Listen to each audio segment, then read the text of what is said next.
Hello everyone and welcome back to the Unexplained Diaries. Here on this channel I share real-life encounters with beings from beyond the skies to help you unwind and drift off to sleep.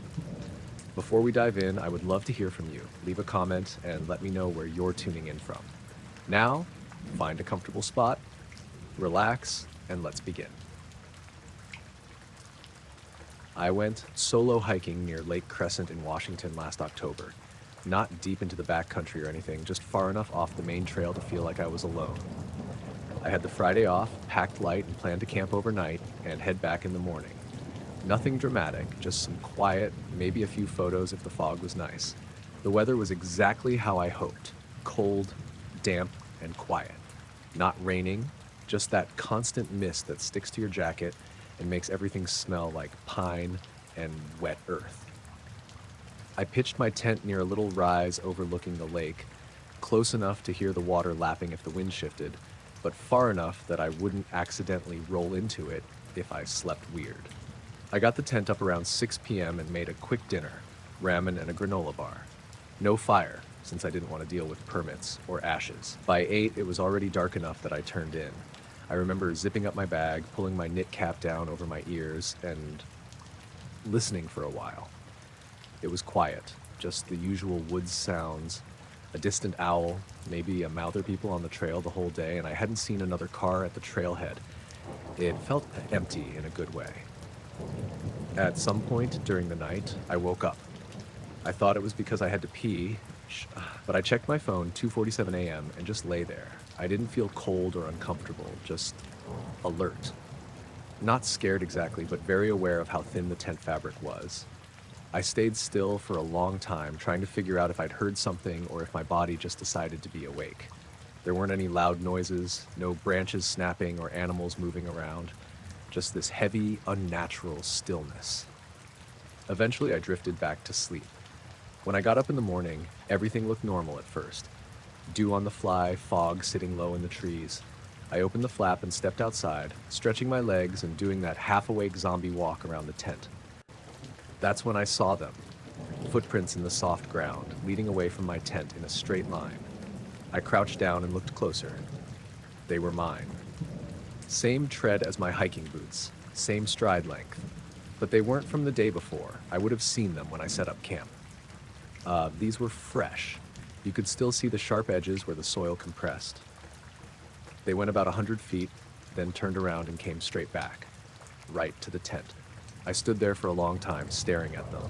The prints were clear, and there weren't any others around them. No animal tracks, no sign of anyone else.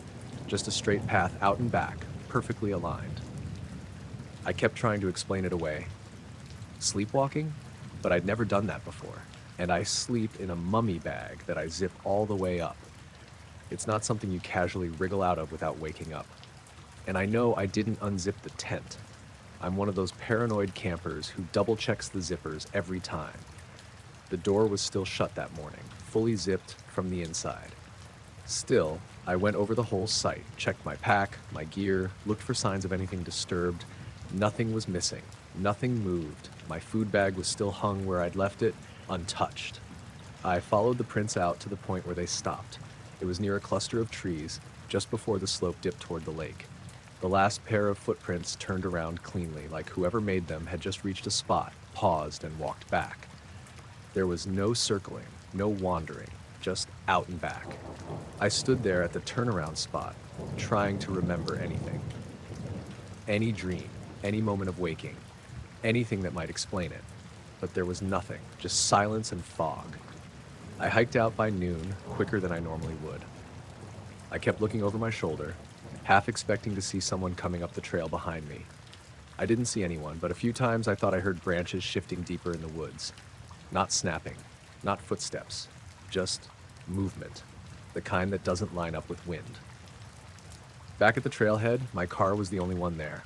I checked the doors and trunk just in case, even though I had the keys in my jacket pocket the whole time. Everything was fine. I started driving and didn't stop until I was back on the main highway. Later that night, I went through the photos on my phone. Just the usual, trees, water, a blurry shot of a crow that startled me by landing too close. But I noticed one that didn't make sense. It was a black frame, almost entirely dark, You could barely make out some faint light in the top corner, like a distant glow through branches. The timestamp said 3:04 a.m. My phone had been in my bag, zipped inside the tent. I never took it out that night. I don't remember taking that photo. I don't remember leaving the tent. But those footprints said I did.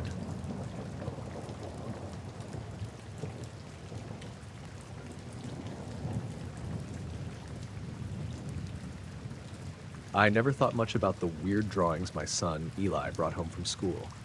He's 9, and like a lot of kids his age, he gets obsessed with certain things. Dinosaurs, space, superheroes.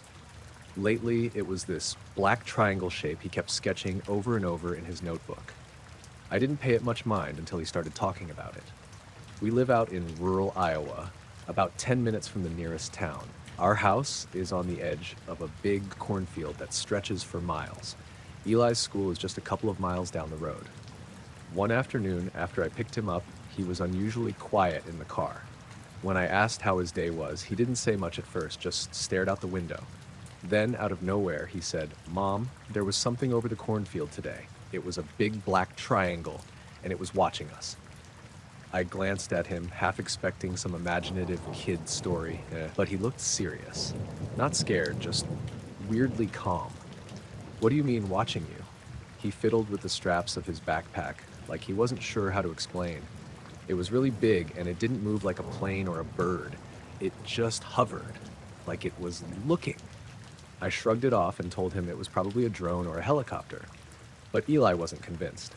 That night at dinner, he pulled out his school notebook and showed me the same black triangle, sharp edges, totally filled in with a dark crayon.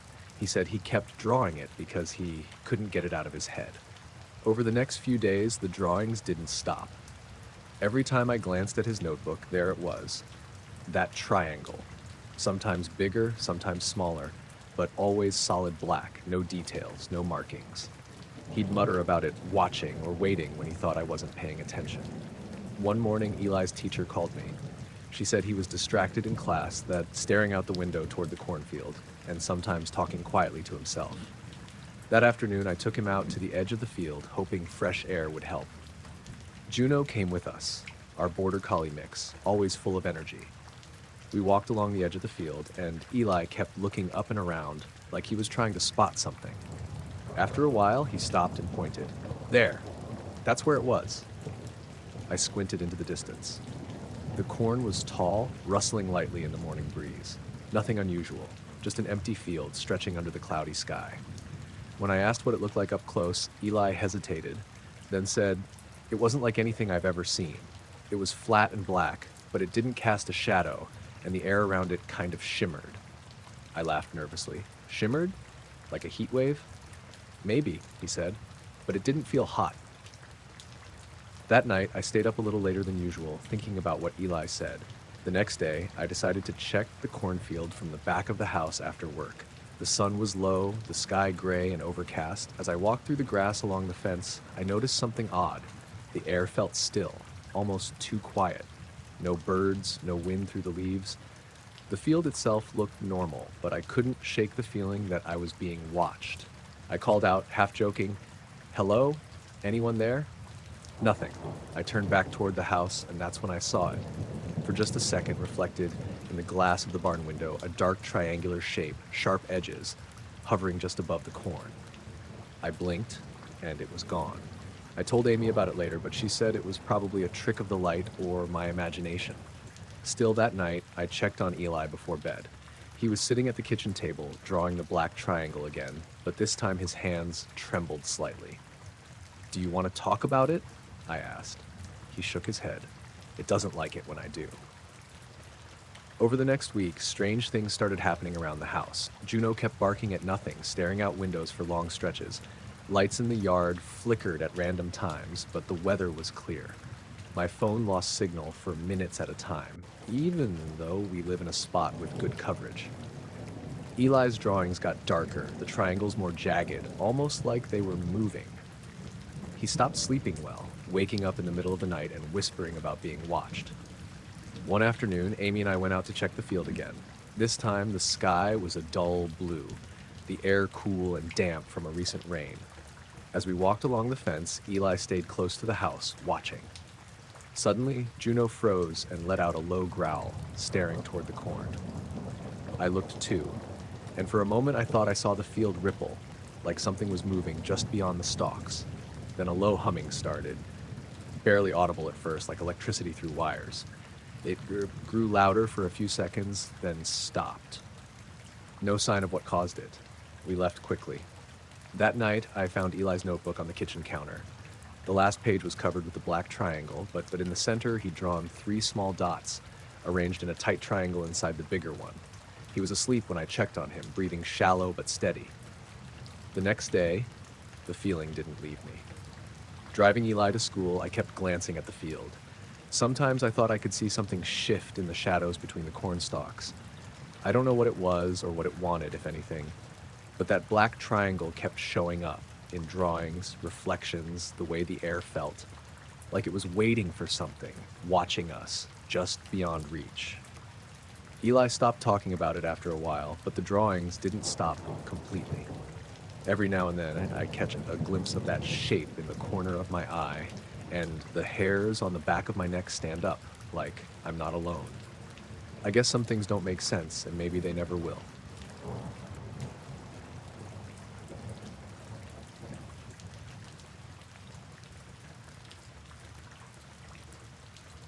I woke up that morning with a pounding headache and my nose dripping blood onto the pillow. At first, I thought maybe I'd hit my head in my sleep or something, but when I sat up and wiped at my face, I noticed something else. On my right shoulder, just where my shirt had been riding up, there were these weird reddish marks. They looked like burns, but not the usual kind, more like a pattern, like someone had pressed a stencil or a stamp against my skin.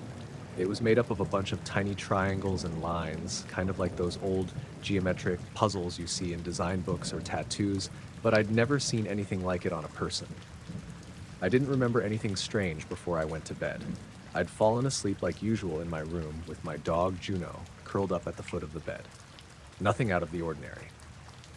The night had been quiet, except maybe for some distant thunder, but I wasn't sure. I tried to stand but got lightheaded fast. The headache was sharp, and the blood from my nose kept coming in slow drips. I called out for my mom, who came in a few minutes later, clearly worried. "Where did you hit yourself?" she asked, pulling back my shirt to see the marks. "I didn't hit anything. I don't know what this is," I said, touching the strange pattern lightly. It felt warm, but not painful. It didn't look like a rash, and there was no swelling or blistering. She cleaned me up and took me to the urgent care clinic nearby. The doctor examined me thoroughly. Nosebleed, dehydration maybe, but nothing that explained the marks on my shoulder. They ran some scans and blood tests, but everything came back normal. No burns, no skin damage visible on the scans, nothing. That's what freaked me out the most. The pattern was right there on my skin, but the machines showed nothing, like the marks were just on the surface, or maybe my skin was playing tricks. The doctor said it might be an allergic reaction or something minor that would go away, but the nosebleed combined with the marks didn't make much sense. I spent the rest of the day trying to act normal at school, but all I could think about was that shoulder.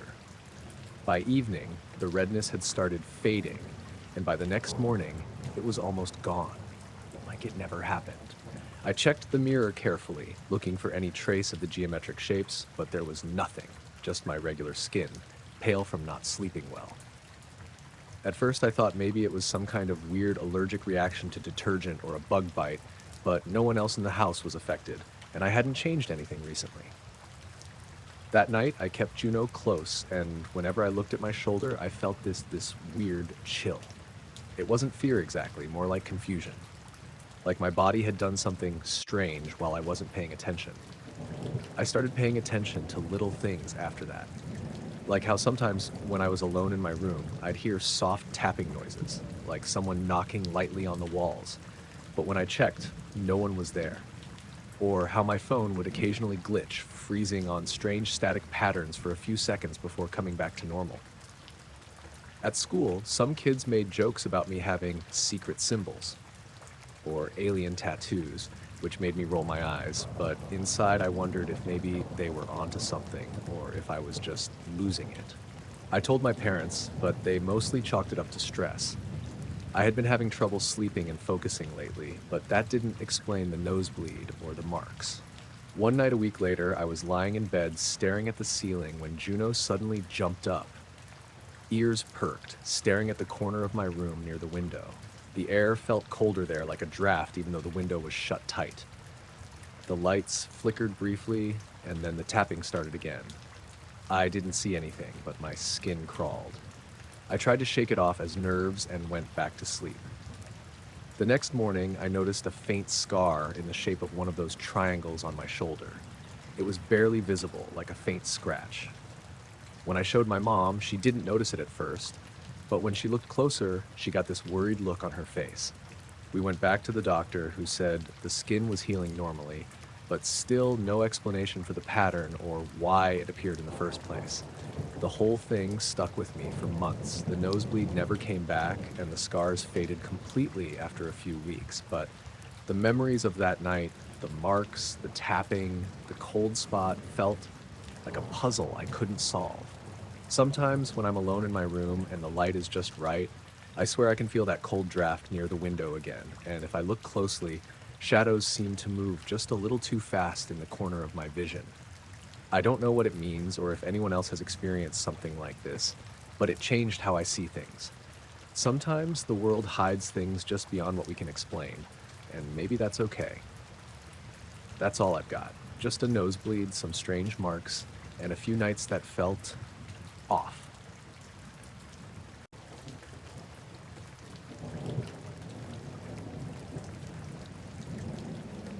It was just past 2 a.m. when everything went off.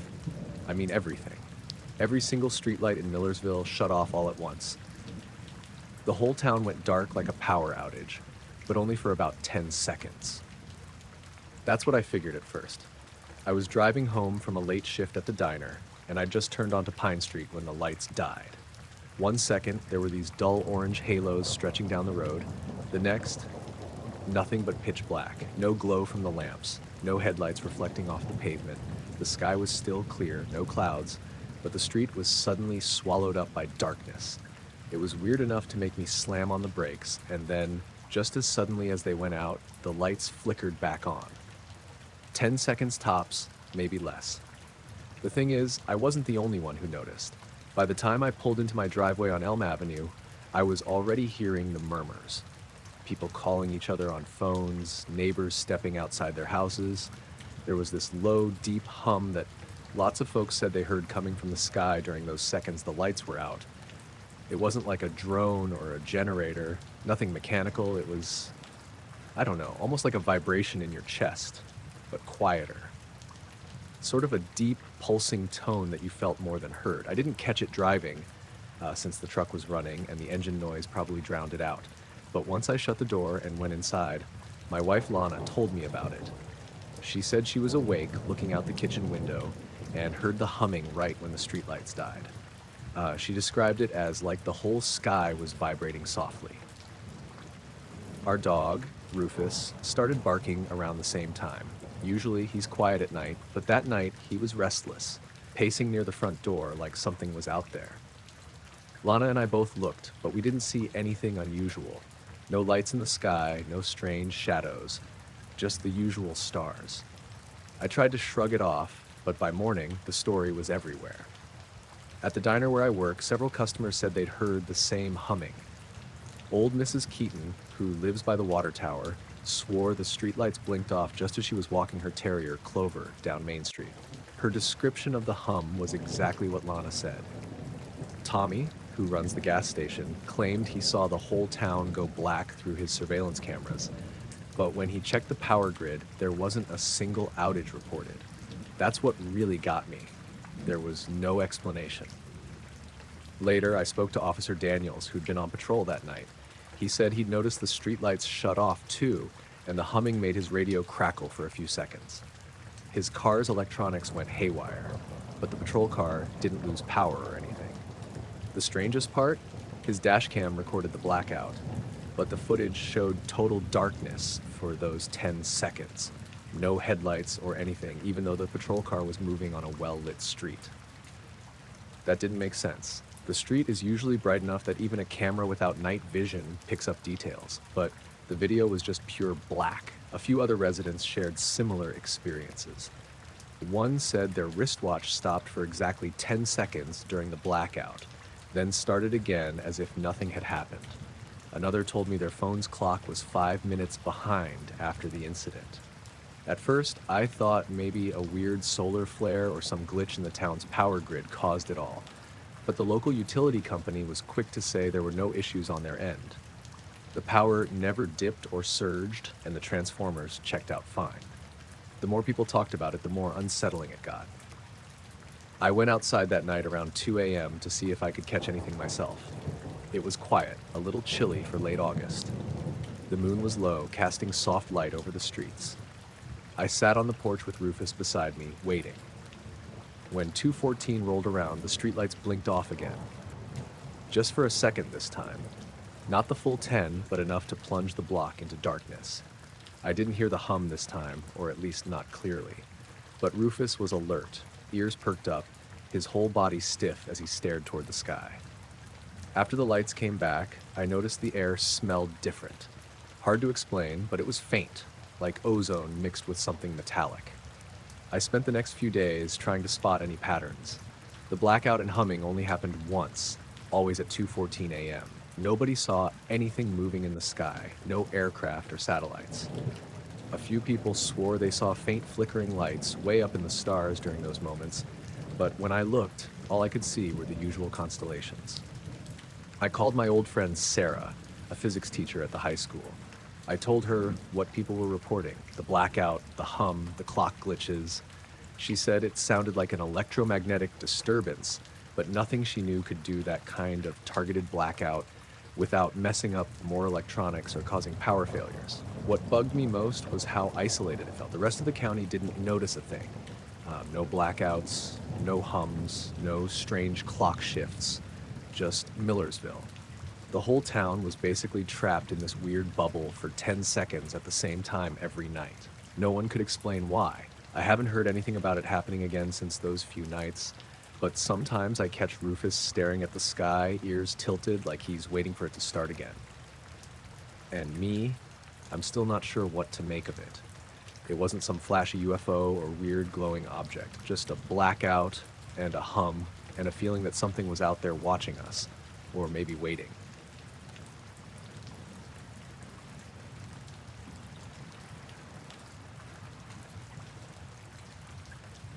It was the night before school started, mid-August, and I couldn't sleep. I was 16 that summer, stuck in that weird in-between where you're technically still a kid, but feel too old to be one. My mom had already gone to bed, and my little brother Jude had passed out with his headphones on, probably watching some Minecraft thing on YouTube.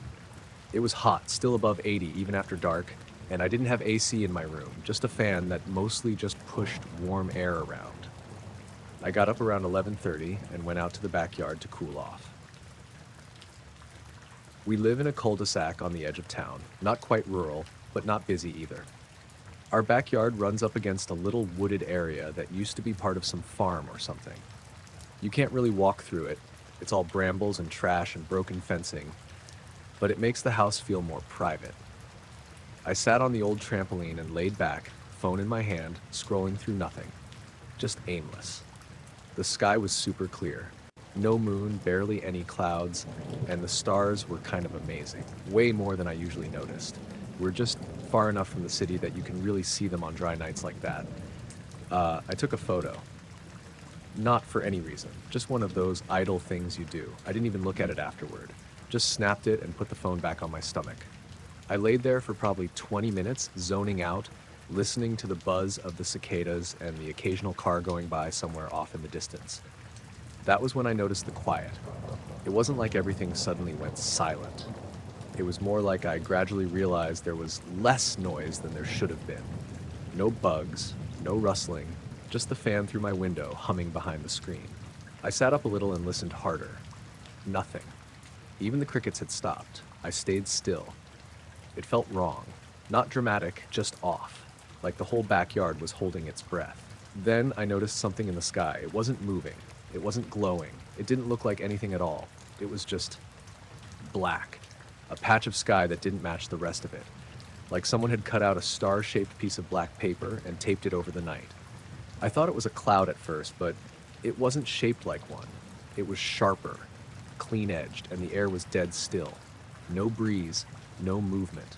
I kept watching it, expecting it to drift or change shape, but it didn't. It just was. I stood up on the trampoline to get a better look, and as I did, the security light on the neighbor's garage flicked on. I flinched like I'd done something wrong, but there was nothing out there, nothing moving. When I looked back at the sky, the shape was gone, just stars. I stayed out there another minute or two, trying to figure out if I'd imagined it. I even walked to the far end of the yard, near the broken fence, to get a better view past the trees, but everything looked normal.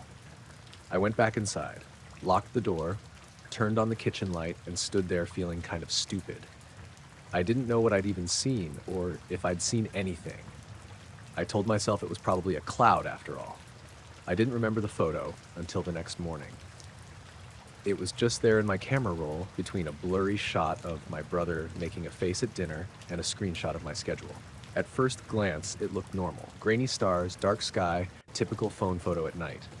But in the upper right corner, something was wrong. There was a shape, a solid black chunk cutting into the stars. Not a smudge or a shadow, just this perfect empty wedge, like a slice of the sky had been erased. No texture, no blur, just absence. I zoomed in, hoping it was maybe my finger or the edge of the lens, but it wasn't. It wasn't shaped like anything familiar. It didn't match the framing of the photo either. It angled upward, not across. It didn't line up with anything in the yard, and it didn't look like a bird or a plane or a tree branch. I took screenshots. I showed it to Jude and told him I didn't remember seeing anything like that in the sky when I took it. He shrugged and said it was probably a glitch or a smudge or something. I could tell he wasn't really interested. But I knew I hadn't seen that when I looked up. Later that day, I went back out to the trampoline to try to recreate it. I took another photo from the same angle around the same time of night, and nothing was there. Stars looked the same, trees were the same, but no shape. I cleaned the lens, tried again. Nothing. I did this for 4 nights in a row, just waiting, watching the sky. Nothing ever happened. It was just me and the bugs and the occasional neighbor dog barking.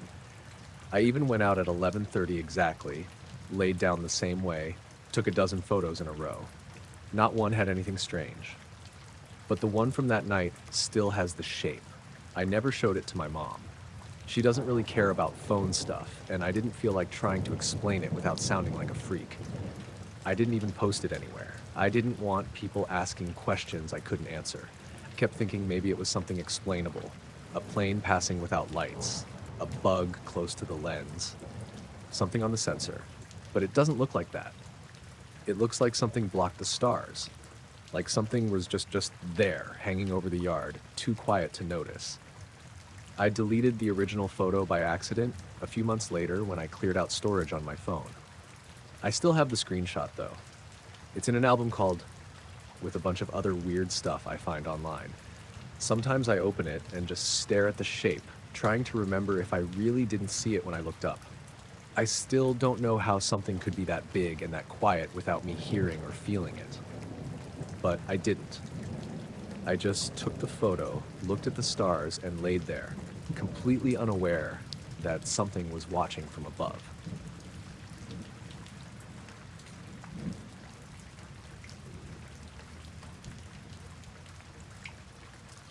I was driving back from my brother's place in Tampa.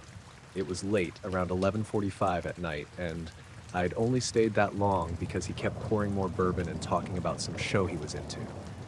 I told him I was fine to drive, which I was. I'd only had 1 drink in the first hour, and besides, the roads were dry and empty, and I'd driven that route 100 times. I took I-275 south, then cut over toward St. Pete on Gandy. Nothing special. Traffic was thin, mostly quiet. My dog, Booker, was in the back seat of the Tacoma, passed out in his little travel bed. He always conked out as soon as we hit 50 miles per hour. The dash cam I have is this little Garmin model. Not top of the line, but decent. I keep it running because I do a lot of deliveries during the week, and there have been enough close calls that I'd rather have footage than try to argue with somebody's insurance. I remember passing the bridge, that long, lit-up stretch over the bay. The lights there are bright, almost too bright, but it's better than pitch-dark water on both sides. I had a podcast on, something true crime, I think. Then the road ahead dipped down slightly near that weird, half-abandoned rest stop, and everything went off. It didn't go dark, not at first. The street lights were still on, and the white lines on the road were clear. But something shifted. I noticed the silence first. The podcast cut out.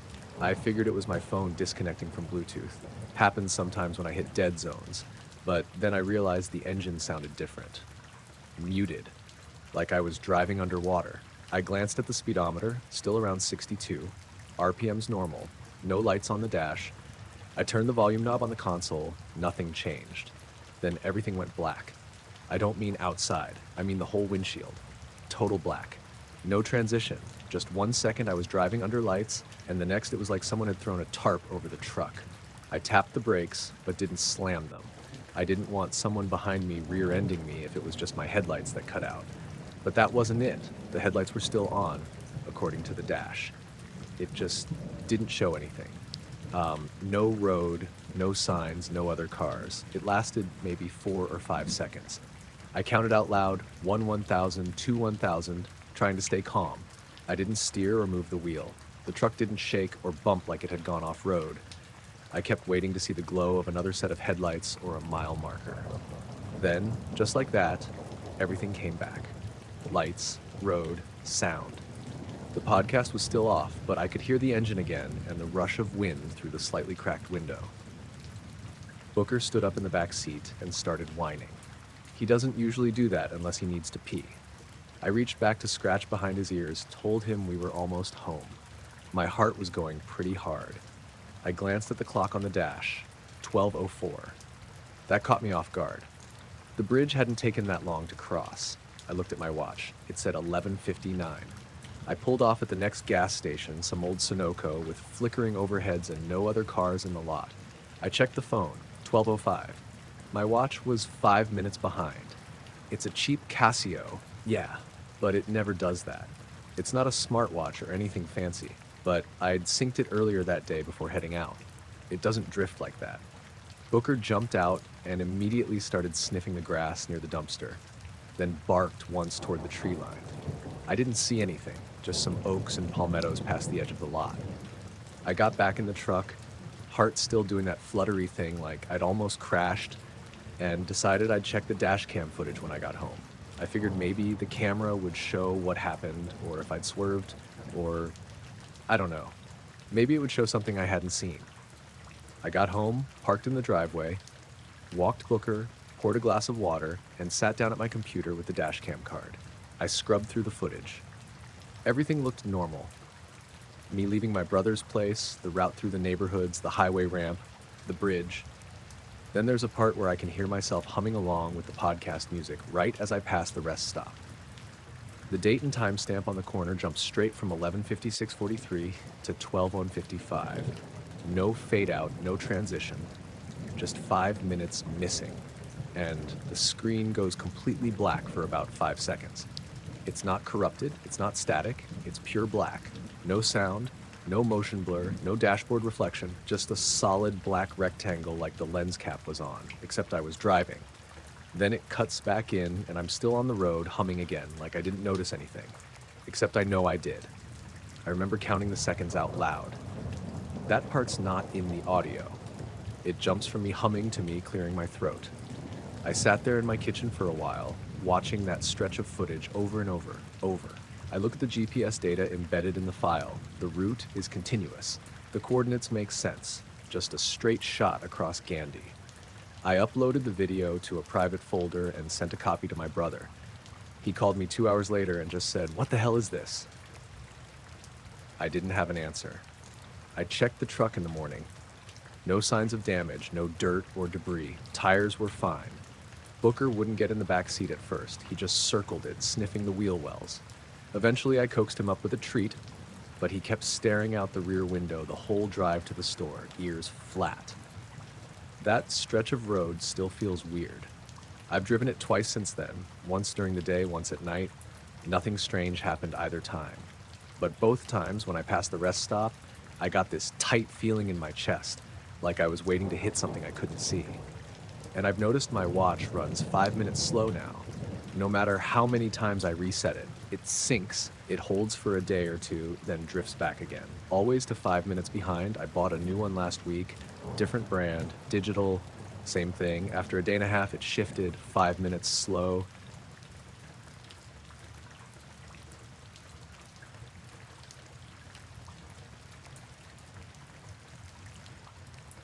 I work at a small local radio station out here in Pine Ridge, Nebraska. Not much happens around here. Mostly country music, the occasional high school football game, and the weather report. The station's little more than a shed with some basic equipment, and the antenna's perched on a rickety old tower behind it. Nothing fancy, but it's my job, and I like it well enough. One late September night, about 2 months ago, I was the only one on shift. My coworker, Jenna, had taken the evening off, so I was stuck running the overnight broadcast alone. It was the kind of night where the wind picked up just enough to rattle the windows, but it wasn't cold yet. The air smelled like dry grass and the faint hint of wood smoke from a neighbor's fireplace. Around 11:30 p.m., I was flipping through the bands, just messing around to kill time between songs. I was scanning through AM and shortwave frequencies when something caught my ear, a faint, repetitive sound, almost like a machine cycling through some sort of code. It was rhythmic but not musical, like a slow series of mechanical clicks or beeps. It repeated over and over, with a pause, then started again. I adjusted the dial to clear it up a little, but it didn't get much better. The signal was weak and crackly, but definitely there. It didn't sound like any radio station or broadcast I'd ever heard. I tried to record it on my phone, just so I could play it back later, but as soon as I hit record, the signal disappeared. Thinking it was a glitch, I let it go. But a few minutes later, the same pattern came back, clearer this time. I grabbed a notebook and started jotting down what I could hear. Click, pause, click, click, pause, click. It reminded me a bit of Morse code, but without the dots and dashes. Just this mechanical ticking. I called Jenna the next day to see if she'd ever heard anything like it, but she said no. Neither did the other local stations or the regional news guys I checked with. Everyone was scratching their heads. No one could figure out where the signal was coming from. That's when a couple of listeners got involved. One of them was a guy named Russell, a retired radio technician who lived on the edge of town. He had a setup for tracking signals and insisted on trying to triangulate the source. Over the next week, he set up his gear and narrowed down the signal to somewhere outside of town, in the open farmland beyond Miller's Road, near an old abandoned field that used to be part of a farm decades ago. Nobody goes out there anymore. It's just a wide patch of overgrown grass and weeds with a few scraggly trees. There's no power lines, no houses, nothing but fields that stretch out for miles. One night, Russell invited me to come with him to check it out. It was a Tuesday, clear sky, maybe 45 degrees out, with a thin fog starting to settle in as the sun went down. I brought my flashlight and my dog, a brown mutt named Dottie. She's usually pretty chill, but she seemed nervous that night, sticking close to me and growling softly at the shadows. We parked on the gravel shoulder at the edge of the field, like the only spot where our headlights didn't blind us. The radio in Russell's car was picking up the signal clearly now, louder than ever, but still with that weird mechanical rhythm. We both stepped out, the grass crunching underfoot. I swear the air felt heavier there, like it wasn't just the fog, but something pressing down. Dottie stopped growling, but kept her ears pointed forward, staring into the darkness beyond the trees. Russell fiddled with his receiver, trying to pinpoint exactly where the signal was strongest. The signal moved a little as we walked, fading a bit in spots, then jumping again, as if it was coming from a small area but hard to fix on. We kept walking slowly, deeper into the field. That's when I noticed it. Just past a thicket of thorn bushes, there was this weird patch of ground where the grass was flattened. It wasn't from people walking or animals, at least not recently. It looked almost like it had been pressed down in a perfect circle, about 10 feet across. We stood there for a minute, the signal pulsing in our ears. Then Russell asked if I heard anything else, like a hum or vibration. I strained my ears, but just caught the wind rustling the tall grass and a distant train whistle. Suddenly, the signal stopped. Not faded or crackling out, just vanished. Russell checked his equipment, but there was nothing now except static. I shone my flashlight around, the beams slicing through the fog, but everything looked normal. No movement, no lights, nothing unusual except the flattened circle in the grass. We stayed for another 20 minutes, waiting for it to come back. Nothing. The fog was thicker now, and the night felt cold, even though the thermometer said otherwise. On the way back to the car, Dottie froze, ears stiff and tail low, staring at something off in the shadows. I shined my light that way, but saw nothing but darkness between the trees. Russell said maybe we'd stumbled on some kind of old transmitter left over from the Cold War or some experimental equipment, but neither of us knew how that would explain the signal suddenly stopping or that strange flattened patch. Over the next few days, the signal returned several times, always around the same hour, between 11 and midnight. The pattern never changed, and every time, the moment I or Russell tried to record or get close, it vanished like it wasn't there at all. I told a couple of other folks at the station, but they just shrugged it off as interference or a prank. I don't know. The strangest part, the night after we visited the field, I started hearing weird static on our station even during the day. Not the normal interference from storms or electrical lines, but that same mechanical rhythm, faint but unmistakable. It never lasted long, and no one else ever seemed to hear it. Sometimes I wonder if it's still out there, hidden in the field, or maybe wandering the radio waves, waiting for someone to listen. Dottie won't go near the back window at night anymore, and I don't blame her. Neither do I.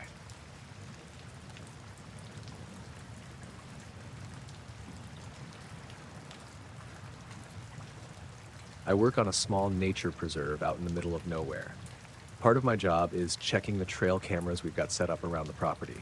They're mostly to track deer, coyotes, the usual wildlife, and occasionally folks who wander off the marked trails. Nothing fancy, just motion-activated cameras attached to trees, recording short clips when something moves. One morning a few weeks ago, I was sitting at my kitchen table with a cup of coffee and started scrolling through the footage from the night before. Usually it's pretty boring. A raccoon here, a deer there, the occasional squirrel running across. But then I saw something that made me pause. There was a clip from one of the cameras on the far end of the preserve, near an old clearing surrounded by thick pines. The timestamp said it was just after midnight. The footage was grainy, black and white, typical night vision. I saw the usual rustling of branches and a few animals passing through, but what caught my eye was a figure standing just at the edge of the frame, near the tree line. It was tall, really tall, probably 7 feet or more. Thin, like maybe just a skeleton covered in a tight, dark material, but I couldn't tell if it was clothing or skin. The figure didn't move much, just stood there, looking straight into the camera. I tried to tell what kind of face it had, but the shadows swallowed any details. No eyes, no mouth, just a vague shape of a head and shoulders. The strangest part was how still it was. The camera usually picks up animals moving, blowing leaves, even the wind pushing branches. But this figure didn't move a muscle for nearly 10 seconds before disappearing out of the frame. I rewound the clip, watching it over and over, trying to convince myself it was just a trick of the light or a tree branch shaped weirdly. But the outline was too distinct, too deliberate. I decided to check the spot myself that evening. The preserve is big, and that camera is at least a mile from the main ranger station. I grabbed my flashlight, my phone, and headed out just after sunset, planning to reach the clearing around 10 p.m. The hike there was normal. The usual sounds of crickets and owls, the cold bite of early fall in the air. I didn't expect to find anything unusual, but I kept glancing at the trail, half expecting to see something from the footage. When I got to the clearing, I stopped just outside the tree line where the camera had been pointing. It was exactly like the video showed. Dark, quiet, the stars peeking through the gaps in the trees. I scanned the ground with my flashlight, looking for footprints or anything that might explain the figure. There was nothing. No human or animal tracks. No signs that someone or something had been standing there recently. Then I noticed the leaves. Around where the figure had been, the ground looked scorched, like someone had pressed something hot against the leaves. The marks were shallow but distinct. Brown, brittle patches scattered in a rough oval shape maybe 6 feet across. It didn't look like fire damage. No ash, no smell of smoke. Just leaves that looked like they'd been singed or dried out in an unnatural way. I walked around the clearing slowly, shining the flashlight in every direction.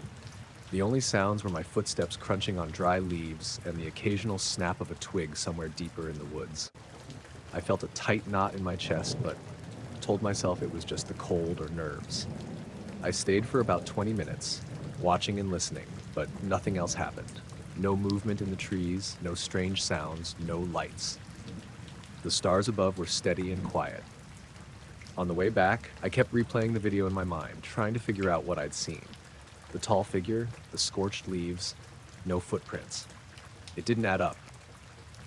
That night, I tried calling a few coworkers to see if anyone else had noticed anything weird. Nobody had. One of them joked maybe I'd seen a ghost, but I didn't laugh. It felt too real for that. Over the next few days, I went back to check the clearing a couple more times. The scorched marks on the leaves hadn't changed or spread. The ground was still bare of footprints or any other signs. I set up another camera closer to the spot, hoping to catch whatever had appeared there again. A week passed. Nothing showed up on the new camera. But then one night, when I was reviewing footage from a different camera, I saw something strange again. This time it was farther away, a dim light moving slowly between the trees. Not like a flashlight, more like a faint glow, almost pulsing. It didn't make any noise, didn't seem to come from any vehicle or person I recognized. I zoomed in, but the quality was too low to make out any shapes. The light moved smoothly, sometimes disappearing behind trunks, then reappearing a few yards away. That was when I noticed the timestamps were off. The light appeared in the footage for a minute or two, then the camera stopped recording for a few minutes, then started again. It was like something was interfering with the camera's function. I thought about turning the cameras off for a while, but I wanted to know more. That night, I stayed at the ranger station later than usual, listening for any strange sounds. Nothing but the usual night noises. But when I looked outside through the window, I saw a faint glow at the edge of the tree line in the same spot the first figure had appeared. It was soft, bluish white, barely there, almost like light filtering through fog. I went outside with a flashlight, but when I got close, the glow disappeared. I've been back to the clearing a few more times since then, but nothing like that figure or the glow has shown up again. Just the scorched leaves that don't make sense. I keep going over it in my head, the footage, the marks on the ground, the strange lights. I don't know what it was or why it happened, and part of me worries that if I dig too deep, I might find answers I'm not ready for. Still, the footage is there, and those scorched leaves are real. I guess some things just don't want to be explained.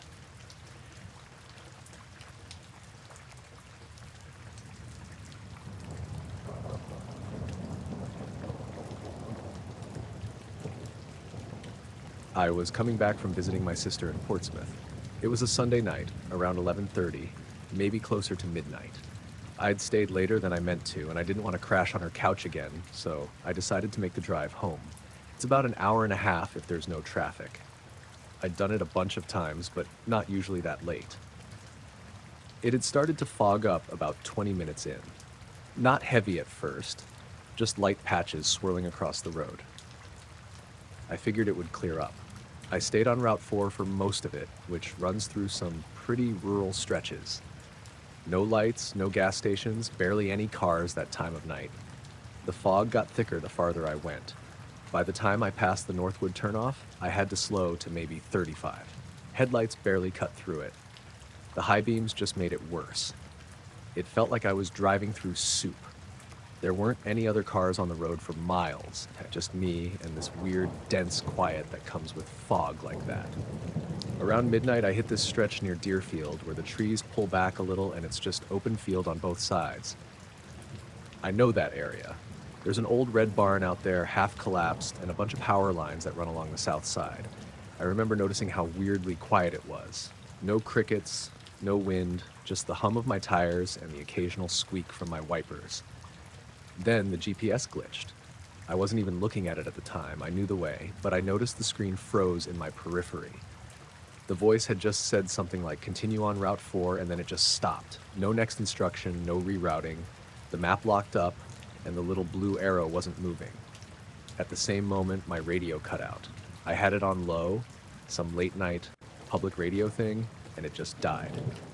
No static, no pop, just total silence. The screen said no signal, like I'd driven into a tunnel, except there was nothing above me, or at least I thought there wasn't. A second later, I realized the fog above me had gone dark. Not just darker, black. Like something was blocking the moonlight. I leaned forward over the wheel and looked up through the windshield, and I couldn't see anything. Just pitch black, like a ceiling over the car. I slowed down more, maybe 25 now, creeping through the dark. I looked out the driver's window and couldn't see the barn or the power lines. Everything was shadowed. I rolled the window down, just a crack, and stuck my hand out. No rain, no wind. But I felt something. Like pressure. A low vibration in my palm. Not sound, just vibration. Then I noticed the light inside the car was dimming. Not fading like the battery was dying, more like something was sucking the brightness out of it. The dash lights, the GPS glow, even the little blue LED on my charger, all getting weaker, like someone was slowly turning a dial. I checked the time on the dash. It said 12:04. Then it blinked, just once, and froze. I tapped it, like that would do something. The road kept going straight. I couldn't see more than a few feet ahead. I was gripping the wheel so tight my fingers were starting to cramp. Then, all at once, everything turned back on. The dash lights snapped to full brightness. The GPS jumped back to life, showing my location like nothing had happened. The radio came back on mid-sentence, like it had just been paused. And the dark overhead, gone. Just fog again, lit faintly by moonlight. I pulled over onto the dirt shoulder and sat there for a second, hands shaking. I looked at the clock. It said 12:05. But when I checked my phone, it said 12:06. I took a screenshot because it struck me as odd. My phone and car are usually synced to the same network. Eventually, I pulled back onto the road and kept driving. The rest of the way was fine. The fog thinned out around Epsom, and by the time I hit the 393 split, it was gone. I got home around 1:30. I didn't really process how weird it all was until later. The part that sticks with me is the time. I checked my phone later and saw the screenshot I took, 12:62. When I pulled over, I remember the dash said 12:15. I'd driven maybe a quarter mile during that time, but it didn't feel like 2 full minutes passed. It felt like 45 seconds maybe, so I timed it. I sat in my car the next day, turned everything off, and counted out loud while watching the clock. 47 seconds. That's how long the blackout lasted. I drove the same stretch of road again a week later during the day. Nothing unusual.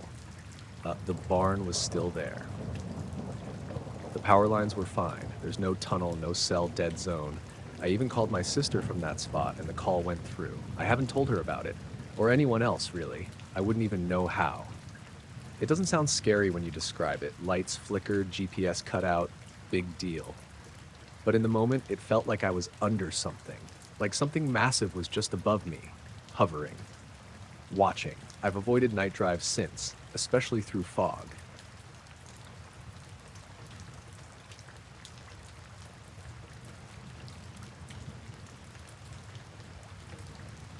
We'd been at the cabin for a few days, just the three of us. Me, my wife, and our son, Jake. It's out in the middle of nowhere, really remote. No cell service, just the kind of place where you drive for miles through dense woods to get there. We liked it for the quiet, away from everything. The plan was to disconnect, relax, and let Jake run around without worry. The first couple of nights were normal, nothing weird. Just the usual sounds, crickets, wind in the trees, the occasional owl. But the third night, something happened that I've been trying to figure out ever since. We were sitting outside around the fire pit. Jake was roasting marshmallows, and my wife and I were just talking, sipping some coffee. The sky was clear, and the stars were bright because there's no light pollution out there. It was peaceful, exactly what we came for. Suddenly, out of nowhere, my wife pointed toward the trees on the far edge of the clearing and said, "What's that?" I looked where she was pointing, toward the thick line of firs and pines that bordered the cabin. At first, I saw nothing but darkness. Then, slowly, a light appeared, a small, glowing sphere rising just above the treetops. It wasn't like any flashlight or lantern. It was smooth, perfectly round, and emitted a soft, steady light that was white but kind of bluish at the edges. The sphere moved up, inch by inch, about 50 feet above us, just hovering there. There was no noise, no buzzing, no humming, nothing. I swear I strained to hear something, but it was completely silent except for the crackling of the fire behind me. I blinked, thinking maybe I was seeing things. My wife looked just as confused, and Jake stopped mid-toast with his marshmallow, staring wide-eyed. The sphere didn't change shape or size, it just hung there, still. We didn't move or speak for maybe a minute. I felt my stomach knot up, not in a panic, but in that slow, creeping kind of unease. The kind where your body wants to run, but your mind is stuck trying to make sense of what it's seeing. Then, without warning, it shot straight up, like a bullet. I mean, really fast, faster than anything I've ever seen. It vanished into the sky in a blink, leaving no trail, no noise, nothing. 1 second it was there, the next it was gone. We all just sat there, stunned. I looked at my watch. Only about 30 seconds had passed since it appeared. But something felt off, like time wasn't right. After a moment, Jake whispered, "Did you see that?" My wife nodded, but she looked pale. "What was that?" I had no answer. Later, inside the cabin, we tried to shake it off, but the weirdness didn't end that night. The next day, Jake found some strange marks in the dirt near the cabin's edge. They were circular, about 2 feet wide, like something had been pressed into the ground. No footprints, no signs of a person or animal dragging something, just these perfectly round indentations, spaced unevenly, leading toward the woods. We thought maybe a heavy branch fell or something, but the circles were too precise, and there was no broken wood around. That night, I woke up around 3 a.m. I couldn't sleep. Something outside felt different. I went to the window and looked out. The forest was still, but in the distance, I saw a faint light flickering, like a glow behind the trees, too small and too steady to be a campfire. I kept watching, and it moved slowly along the tree line, just below the canopy, never breaking through the branches. It didn't blink or change color, just moved in this smooth, gliding way. I called my wife quietly, but when she looked, the light was gone. I thought maybe it was my imagination, but I didn't feel right going back to bed. By the third night, the air felt heavy, like something was watching. We all stayed close together, the fire burning brighter than before. Then, again, that sphere appeared. Same place, same silent rise above the trees. Only this time, it stayed longer, maybe 2 or 3 minutes. I noticed it pulse gently, the light thickening and thinning in waves, almost like it was breathing. Jake whispered, "It's watching us." I wanted to say it wasn't, that it was just a weird light. But deep down, I wasn't so sure. When it finally shot up and disappeared again, my wife said, "Let's pack up tomorrow." We didn't talk much after that, just packed silently the next day. Driving away, I kept glancing in the rearview mirror, half expecting to see the sphere again. But the sky was empty. I don't know what we saw or why it was there. But something about those nights made the woods feel less like home and more like a place you're not supposed to be. It's been months since then, and sometimes when it's quiet, I swear I still see a faint glow just beyond the trees outside my window.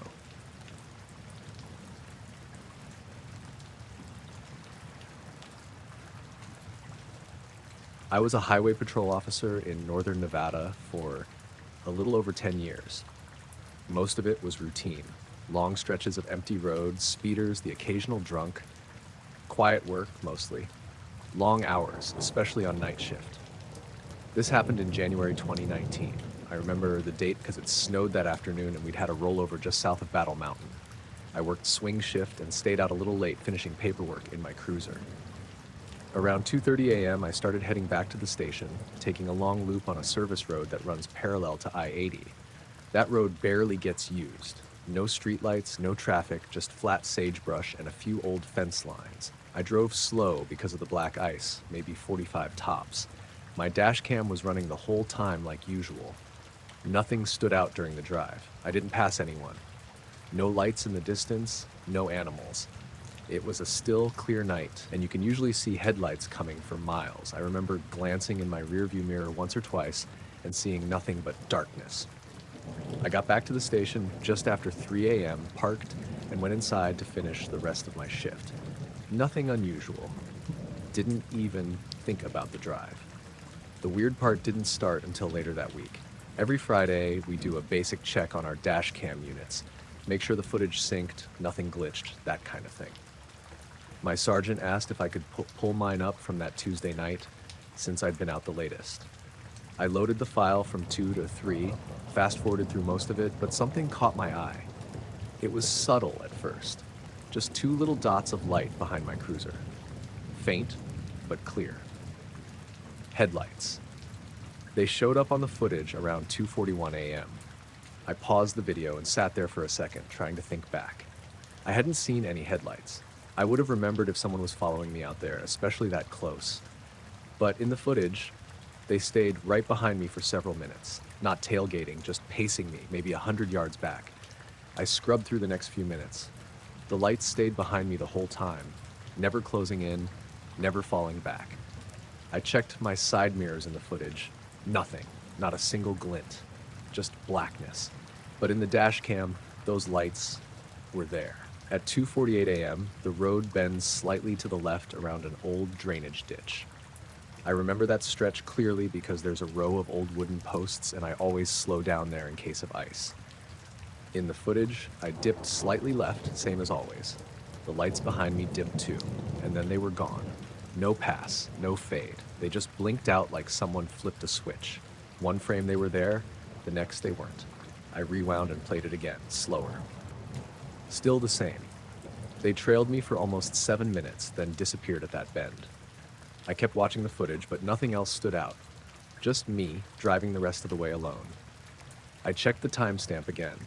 The lights were first visible at 2:41:13 and vanished at 2:48:06. I looked at the speed I was doing, about 43 miles per hour the whole time.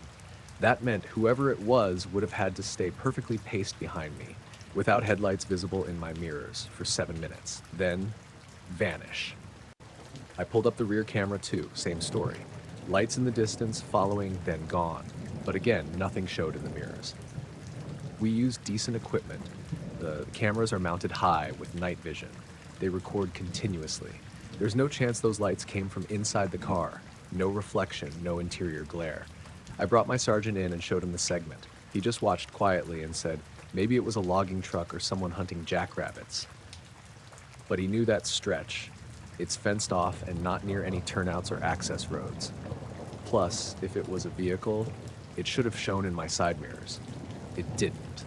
I asked if the unit had any lens flare issues. He shook his head, said it had been serviced 2 weeks earlier. I kept thinking about the angle. How could the camera catch headlights that I couldn't see with my own eyes? I replayed it over and over, slowing it down, watching the mirrors, the dash, the road. Everything looked normal, just those lights hanging back in the dark. I asked dispatch to check if any other units were in that area at the same time. Nothing. Checked 911 logs for that night. No calls, no breakdowns, no activity at all on that stretch. I even went back out there the next night. Same time, same route. I parked for a while near that bend. Nothing happened. No cars, no lights, just empty road and cold wind. I watched the footage from that night too. No lights behind me at all, not even a distant glow. The thing that stuck with me was how steady the lights were. Never bouncing, never flickering. Just 2 solid points, low to the ground, like normal headlights. But they never swayed or changed distance, even over uneven road. I've driven that stretch hundreds of times. If someone was out there with a vehicle, I would have seen them. Or heard something. But there was nothing, just those lights following for 7 minutes, then gone. I kept the footage. It's saved in a private folder. I didn't file an incident report. There wasn't anything to report, really. No crime, no damage. Just something that doesn't make sense. It never happened again.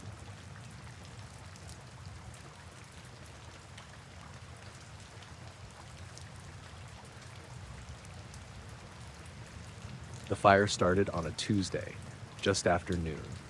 We were on the outskirts of a national forest. The kind of place where the trees get tall and thick enough that you can't see the sky most of the time. I was part of a small wildfire crew, just 6 of us, sent out from the nearest station to help contain this blaze before it spread to the bigger towns. It was the kind of work where you get used to being covered in soot and sweat and the smell of smoke hanging in the air all day. We'd been on the fire line for maybe 4 hours, hiking in and setting up hoses and digging fire breaks. The wind was shifting a bit, which made everyone nervous. It wasn't a huge fire, but in that kind of dry forest, it could get out of hand fast. We were working near a ridge, and the smoke was thick enough that it blocked out the sun. Everything looked orange and hazy, like a permanent dusk. Around 7 p.m., just as the sky was starting to darken, someone on the crew, Jesse, I think, called out that there was a light in the smoke above the ridge. At first, I thought it was one of the helicopters or planes that come to drop water or retardant. But the helicopters had stopped flying hours earlier, and this wasn't a blinking light or a searchlight. The light was bright, white, and steady. It looked like a giant flashlight beam, but it wasn't cutting through the smoke in a cone like a spotlight would. Instead, it was just a glowing orb, maybe 10 feet across, hanging in the middle of the thick smoke a few hundred yards away. It moved slowly, descending from higher up the ridge and then stopping in place. No one spoke for a second. We all just stared. The smoke around the light twisted and curled like it was reacting to the glow, but the fire itself kept burning around the edges. We tried to figure out what it was. Jesse swore it wasn't a drone or anything from the Forest Service, but none of us knew what else to think. The light stayed there for maybe 5 or 6 minutes, just hovering without moving. It didn't pulse or flicker. It was almost unnervingly calm given the chaos of the fire around it. Then, after those minutes passed, it started to rise again, slowly at first, then faster, until it vanished into the thick smoke above the ridge. That's when the weirdest thing happened. We noticed that the fire below, in a nearly perfect circle around where the light had hovered, was completely out. The ring was about 50 feet across, and inside it the forest looked untouched by the fire. No burnt leaves, no blackened trees, nothing. Just a clean, crisp line separating the burned ground from the unburned. We checked it over and over, poking at the edges, expecting it to smolder or flare back up. But nothing. The fire had stopped dead. Like someone had drawn an invisible boundary it wasn't allowed to cross. We radioed back to base to report it, but the static was thick and garbled, like the radio was having trouble getting through. When someone finally answered, they told us to hold position and wait for the night crew to arrive. We set up camp near the edge of that ring, still looking out at the glowing orange sky and the dense smoke. The crew was quiet, more serious than usual. Nobody really joked or tried to explain what we'd seen. That night, I couldn't sleep. I kept hearing that low hum under the crackling of the fire, almost like a distant engine idling somewhere. But there was nothing else out there except us and the forest. In the early morning hours, I got up and walked over to the fire ring again. The air inside it was cooler, and the smell of smoke was faint, almost like the fire had never been there. I noticed something else then. The trees just inside the ring looked different. They weren't burnt, but they also weren't quite normal. The bark was smoother, and the leaves had a slightly darker green than the rest of the forest. It was subtle, but once I saw it, I couldn't unsee it. I told the crew, but no one else seemed to notice. Maybe they were too tired or just wanted to move on. The rest of the day went by slowly. The fire crews that arrived later started reinforcing the fire breaks, but the fire didn't cross that circle at all. We spent hours making sure the line held. When we finally left, the smoke had cleared a bit. I looked back one last time at that perfect circle. It stood out, stark and strange, against the rest of the blackened forest. Since then, I've checked satellite images and fire reports from that day, but no one else seems to have noticed the ring or the light. The official story is just a normal wildfire not contained by good work and weather changes. I'm not so sure. Sometimes when I'm outside at night, I swear I hear a faint hum far off in the distance, like a machine running quietly just beyond the trees. And every now and then, I catch a glimpse of something moving in the shadows at the edge of the forest. Not a person, not an animal, but something else, watching. I don't know what it was that night, but whatever it was, it didn't want that fire to burn through its territory. I left that forest behind, but that perfect circle stayed with me.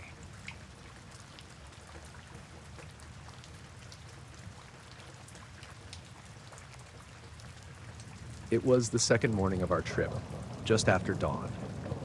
Me and Nate had gotten to the ridge around 5:30 before the sun really started to show. It was cold but not miserable, maybe mid-30s, and the woods were still damp from the frost overnight. We were hunting elk, but we hadn't seen much the day before, so we moved a little farther east toward the open timber.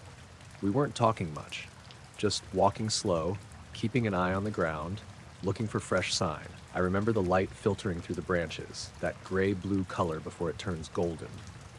I was about 20 feet behind Nate when I saw him stop suddenly. He held his hand out without turning, real slow, palm down. That was our usual signal to freeze. I stopped and looked past him, and about 30 yards out in a patch of brush just off a narrow trail was a deer. A doe. Nothing special about it, not the animal we were after, obviously, but something was weird right away. It was just standing there, one leg raised like it had paused mid-step. Not twitching, not flicking its ears, totally still. Its head was tilted slightly up, not looking at us, looking above us. Nate stayed frozen, and I didn't move either. We watched it for maybe 10 seconds, maybe more. It didn't blink. It didn't twitch, just stared straight up. Then I looked up too. At first I didn't see anything. The sky was mostly clear, a few wisps of cloud catching early sunlight. But right above the tree line, a little ways past where the deer was looking, there was this shape. It wasn't lit up or glowing or anything like that. It was just black, perfectly black, and not shaped like a bird or a plane or even a drone. It was more like a wedge, not sharp, not pointed, just this black triangle floating up there. Still, no movement, no sound, and it was low enough that if it had made noise, we would have heard it. No wind, no leaves rustling, just dead quiet. I remember thinking maybe it was some weird shadow or a weird cloud formation, but it didn't move. It didn't match anything I'd ever seen. It wasn't blending in either. It actually blocked the stars behind it. Like, if you looked at the patch of sky just to the left or right, you could see the stars clearly. But where this thing was, it was just void. I looked back at the deer. Still frozen. Same raised hoof. Still staring upward. Nate turned his head slightly and whispered, "You see that?" I nodded, but I don't think he saw me. Neither of us moved for a while. I started to notice this weird pressure in my ears, like altitude pressure, but we weren't anywhere near high enough for that. It didn't hurt, just felt like being underwater. It made me swallow a few times. Then the deer finally moved, all at once. It jerked its head back down, looked around like it'd just woken up, and bolted into the brush without even giving us a glance. That broke the moment somehow. Nate turned and gave me a look, like, "What the hell?" I looked back up. The shape was still there, but I think it had rotated slightly, like not spinning, just a very slow pivot, like the edge of it was turning away. Still no sound. We stood there for another minute, maybe two, long enough for the light to change a little. Then it just wasn't there anymore. I didn't see it move. I didn't see it shrink or fade. I blinked and it was just gone. The stars behind it were back. We stayed out a few more hours that morning, but we didn't see anything. No elk, no deer, no birds. Even the squirrels were quiet. I remember Nate remarking how still everything felt, like the forest was holding its breath. Back at camp, we didn't really talk about it. We both kind of danced around it, like neither of us wanted to be the one to bring it up directly. I think we both were hoping it would seem less weird if we ignored it. That night, we heard something walking near the edge of camp. It wasn't close, but it was heavy enough to hear the crunch of twigs. Probably a moose, we told ourselves. We didn't go check. The next morning, we packed up early. We'd originally planned to stay through Sunday, but we both kind of mutually decided we'd seen enough. Nate just said, "Let's try a different area next time." On the drive out, maybe an hour after leaving camp, we saw another deer standing by the side of the road. Another doe. It was facing the tree line, not looking at us, not eating. Just standing there, head slightly up, same posture. We passed it slow, didn't stop. Nate didn't say anything until we were another mile down the road. He just said, "It looked the same." And yeah, it did.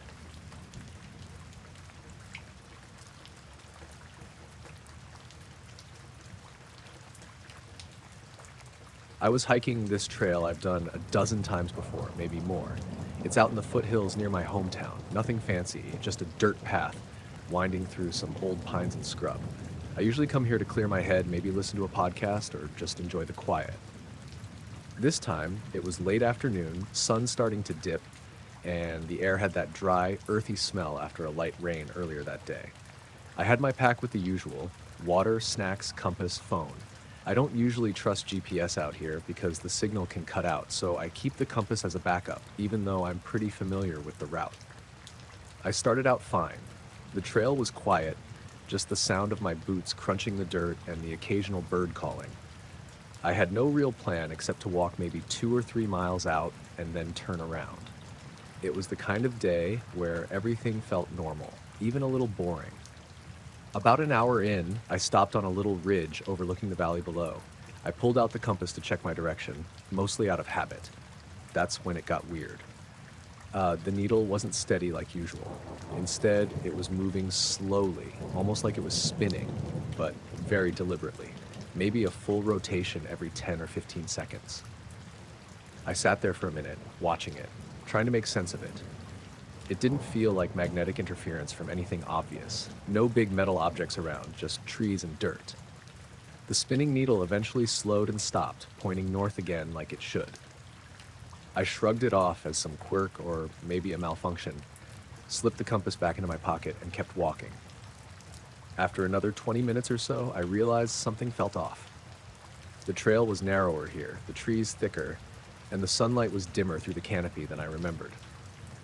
I figured I must have taken a side path without noticing, but I didn't remember seeing any forks or side trails back there. I checked the map on my phone, but the GPS wasn't working. I couldn't get a signal. That's when the uneasy feeling started to creep in. I kept walking, hoping to hit a landmark or something recognizable. The trail twisted a bit more than usual. I checked my compass again. This time it was steady, pointing north as expected, but the scenery wasn't matching up. The ridge I thought I'd passed was nowhere in sight, no valley view.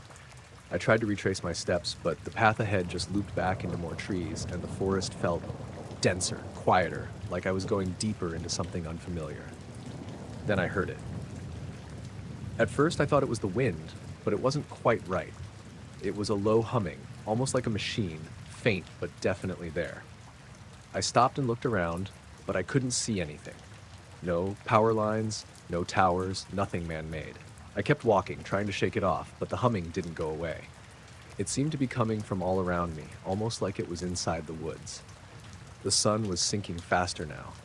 Shadows stretched long and weird shapes moved in the corner of my eye, but when I looked directly, there was nothing. I started feeling watched, like someone or something was following me just beyond sight. I slowed down, watching my compass more closely. After a while, it started spinning again, but slower this time. It made me stop dead in my tracks. The needle kept moving, then suddenly jumped and pointed directly south. That's when I realized something was seriously wrong. I turned around, thinking I'd go back the way I came, but the trail looked exactly the same in both directions.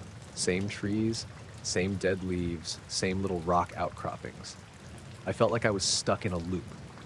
I pulled out my phone again, still no signal. The map app couldn't locate me. I tried calling my wife, but the call didn't connect. The battery on my phone was full. I checked twice, but there was no service. I looked at the compass one more time. The needle spun slowly again, then snapped back to north. That's when I realized I was standing right back at the trailhead. No turning around, no shortcuts, no weird side path.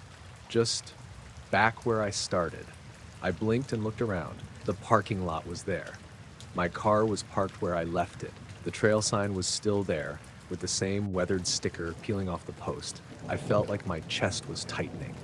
I couldn't figure out how I'd walked for almost 2 hours and ended up exactly where I began.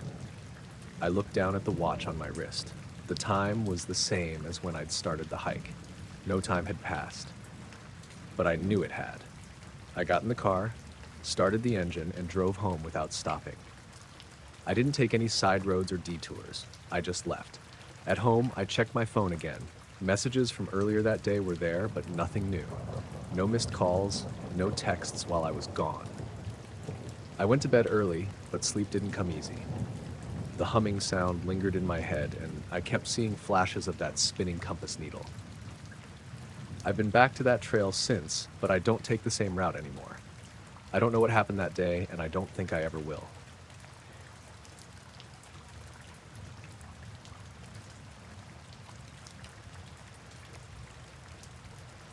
It happened during a solo camping trip I took last fall. I'd gone up to a little clearing I knew about in western Montana, a few miles off the main road, and tucked between two ridges. It's not an official site or anything, just a flat patch near a small stream, far enough from everything that I usually don't see anyone else around. I've camped there maybe 5 or 6 times. I go when I need a break and don't want to talk to anyone. That night, I set up my tent like usual, built a small fire, and ate one of those boil-in-a-bag meals around 8 p.m. It got dark fast, no moon, just stars, and by 9 it was pitch black, aside from the fire. I remember checking my phone and seeing no signal. That wasn't new. I usually put it on airplane mode anyway to save battery. Around 9:30 or so, I was sitting by the fire finishing off a granola bar when I noticed a light in the sky. It wasn't super bright, and it didn't move like a plane or satellite. Just a small white dot like a star, except it blinked. At first I figured it was probably a plane, maybe really high up, but I watched it for a while and it wasn't moving. Just sat there above the ridgeline to the east, blinking at regular intervals, maybe once every 2 seconds. I kept watching it because it didn't feel right. It didn't have that red-green pattern you usually see on planes. No movement. Just the same steady blink. I timed it in my head. 1 Mississippi, 2 Mississippi, blink. Always the same. After a few minutes, I pulled out my flashlight and pointed it toward the sky, just kind of messing around. I clicked it once, then twice fast, then 3 slow blinks. It was just something to do. I wasn't expecting anything. But after a few seconds, the light in the sky blinked twice, paused, then blinked 3 times. I sat there, staring at it, not sure I'd really seen what I thought I saw. It was easy to doubt it. Maybe I'd blinked or looked away at the wrong time. But I tried again. This time I did a really weird pattern. 1 long press, then 2 short ones, then another long one. About 5 seconds passed, then the light did the same. 1 long, 2 short, 1 long. I felt this weird pressure in my chest, like something heavy was sitting there. Not panic exactly, but like the air had changed. The woods were quiet. No wind, no bugs, nothing. Just fire crackle and that steady blinking above the trees. I stood up and walked a few feet from the fire, still holding the flashlight. I blinked a new pattern, completely random, and waited. Same response, almost perfect timing. It didn't feel playful or friendly. It felt like something was watching and copying me, but not in a human way. Just exact, robotic, like it was programmed to mirror whatever I did. There wasn't any delay like a person trying to match my signal. It was tight, precise.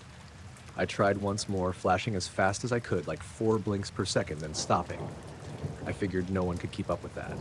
5 seconds later, exact match. Rapid flashes, identical. That's when I turned off the flashlight and backed up toward the fire. I couldn't stop staring at it. I kept waiting for it to move, either toward me or away. But it just stayed there, hovering in the exact same spot, blinking on some kind of delay I seemed to control. After a while, I sat back down and just watched it. I didn't want to signal again. I didn't know what else to do. It stayed put, blinking slow again, back to the original pattern once every 2 seconds. Like it lost interest, or maybe it was waiting. I tried to go about my night after that. I let the fire burn lower and crawled into my tent. I zipped up everything tight and left the flashlight next to my sleeping bag, just in case. I checked the time, 10:42 p.m. I didn't sleep. I lay there listening to the woods, trying to hear anything moving around, but it was dead silent. I kept thinking about the light, how it had mimicked me, perfectly, like it was trying to let me know it saw me, or that it could do what I did, just better. Around 1 a.m., I got the urge to check again. I unzipped the flap and peeked out. The fire was almost out, just glowing coals, and the sky was still clear. The light was still there. Same spot, same slow blink. That's when I noticed something else. There was a second light now. Smaller, lower in the sky, closer to the treetops. It wasn't blinking at first, just hovering like the first one. I stared at it, and after about 10 seconds, it blinked once. Then again, slowly. not in sync with the original one, but separate. I don't know how long I sat there watching them, maybe half an hour. I started to feel lightheaded, like time was moving differently. It's hard to explain, but it felt like hours and minutes were blending. I'd check my watch, and it would say 5 minutes passed, but it felt like 20. Eventually, I crawled back into my sleeping bag.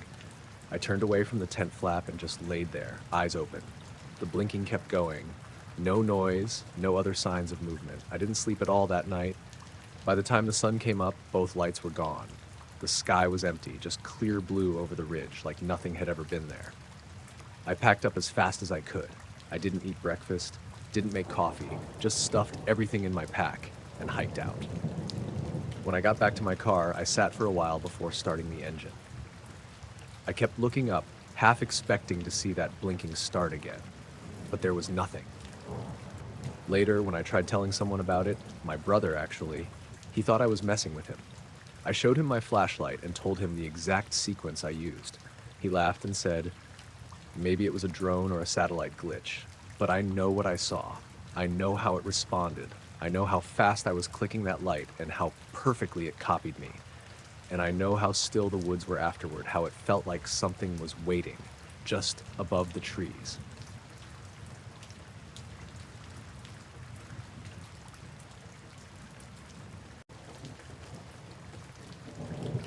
I set up the trail cameras on a Saturday morning before heading out for a few hours in the woods behind my place.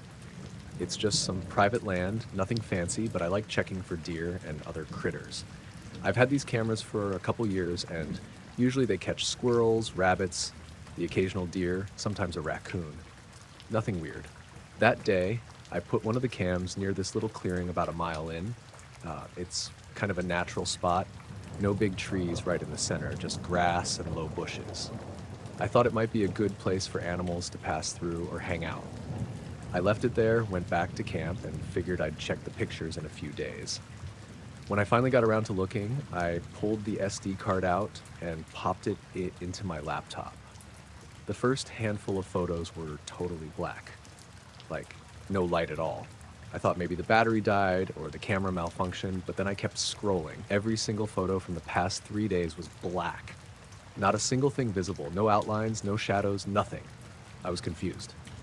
The camera worked fine before and after those days, no issue. And the timestamps were still going, showing pictures every 30 seconds or so, like it was triggering. Then I got to one picture from the second night. This one was different. It wasn't black. It showed the clearing. But instead of animals or trees, there were dozens of tiny points of light, hovering just above the ground, all over the clearing. The lights were small, like the size of a firefly or less, but there were so many, maybe 50 or 60, scattered across the frame. They didn't look like any normal animal eyes, no red eye reflection or anything, just dots of white light, glowing softly. Some were clustered together, others spaced out. They looked almost like stars fallen to earth, but not bright enough to be anything obvious. I stared at that picture for a while. The camera's infrared flash must have been on, so I could see the shape of the clearing faintly, but there was no movement, no blur, just those tiny lights frozen in place. I kept scrolling through the next few images, and they were all black again. I figured maybe it was some glitch with the camera, but that didn't explain why every other picture was totally dark, and only that one showed those lights. I went back out the next night to check the clearing in person. I brought a flashlight and a headlamp just in case. I wanted to see if maybe the lights were something I could spot myself. The clearing looked normal. Grass, bushes, the usual. Nothing unusual on the ground, no footprints or disturbed leaves. I waited for a while, scanning the area with my flashlight, but saw nothing. The woods were quiet except for the occasional cricket or owl. As I was about to pack up, I noticed something off. The air felt heavier, colder than the rest of the forest around me. The usual sounds were still there, but fainter, like they were being muffled. It made me uneasy, like I was being watched. I shook it off and started walking back toward my truck.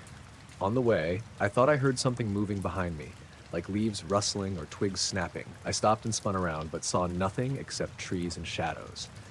I tried to tell myself it was just a deer or some animal passing through, but I couldn't shake the feeling that whatever it was wasn't normal.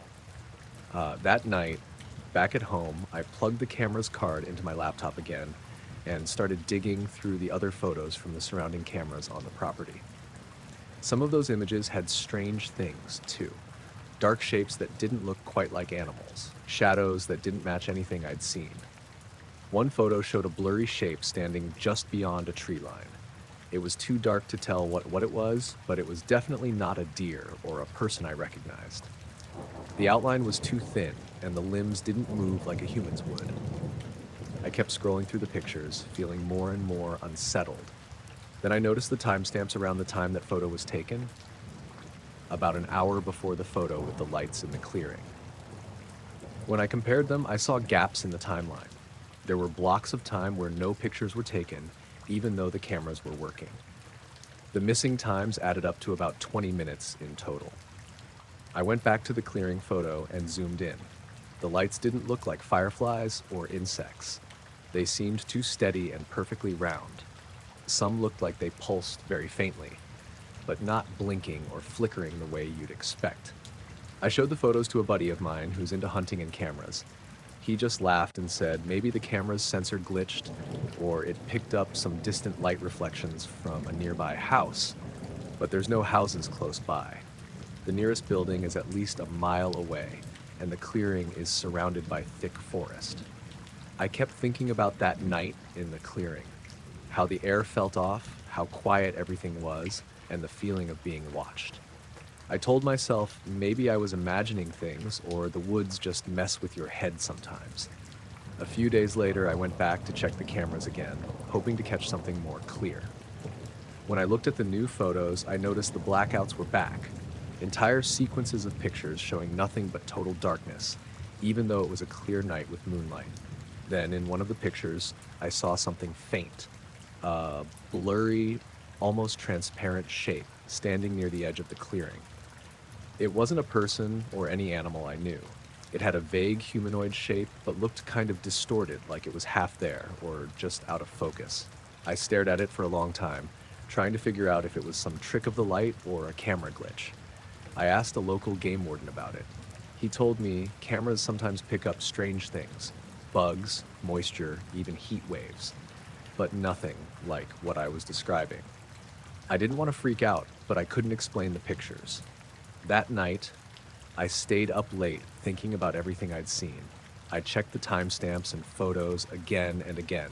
The missing time, the black pictures, the floating lights, the blurry shapes. I kept wondering if I had been watched in the woods, if something had been there with me. I still go out hunting, and I keep the cameras running, but I haven't seen anything like those lights again. The clearing looks normal, the woods quiet as always. But sometimes when I look at those photos, I get that same feeling I had that night, like something unseen is just beyond the trees, watching, waiting, and I don't know what it is.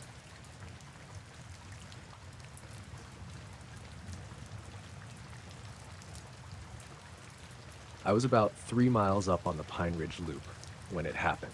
Early fall, late September.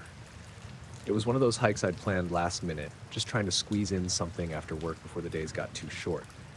I got to the trailhead later than I meant to, around 5:30, so I knew I'd be racing sunset a bit, but I had a headlamp in my pack and figured I'd turn around halfway if I lost light. The first couple miles were normal. Trail was dry, air was cool. It had that early autumn quiet to it. No bugs, not much wind, just the sound of my boots and the occasional squirrel bolting across the trail. I only passed one other person, a guy heading back toward the lot with earbuds in. We nodded and kept moving. By the time I reached the ridgeline, the sun was starting to dip below the far side of the valley. I stopped at the top to take a break. There's this flat rock outcrop that looks west across the trees and the hills beyond, and I've sat there before during longer hikes. It's a peaceful spot. Usually you can see a few birds circling or a deer trail down below. That evening, though, there wasn't much of anything, just stillness.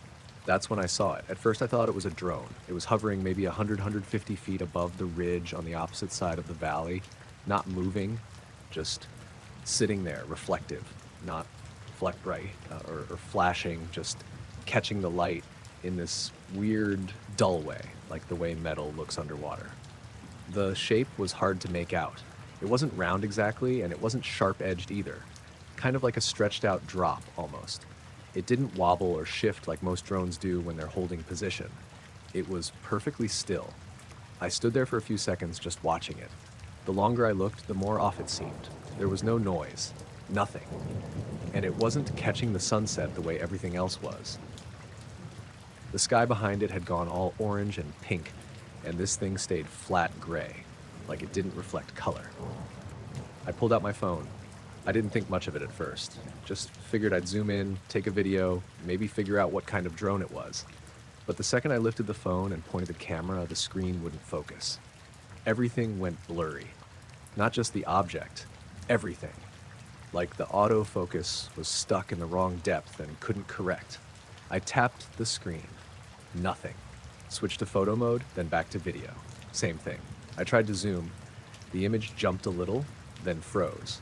My phone just locked up for a second. I lowered it to look at the screen, and that's when I saw the battery indicator drop, like physically drop, straight from 89% to 0%. It didn't fade. It didn't say low battery or give a warning, just 89 to black. The screen went dead. I stood there with the phone in my hand, totally still. I didn't move or say anything for a solid minute, just stared across the ridge. The object was still there, exactly where it had been, but now it felt different. I don't know how to explain it. Before it was just odd. Now it felt like it was aware of me. I know how that sounds. I backed away from the outcrop slowly. I didn't run. I didn't even turn my back on it at first. I just moved downhill a few steps at a time, keeping it in sight until I was far enough into the trees that the ridge blocked my view. The forest felt wrong. Not loud, not quiet, just wrong. No birds, no wind. Just my footsteps and this faint, high-pitched ringing in my ears. I stopped and took my pack off, thinking maybe my headlamp or my phone charger had turned on and was making the sound, but everything was off. I pressed the phone's power button. No response.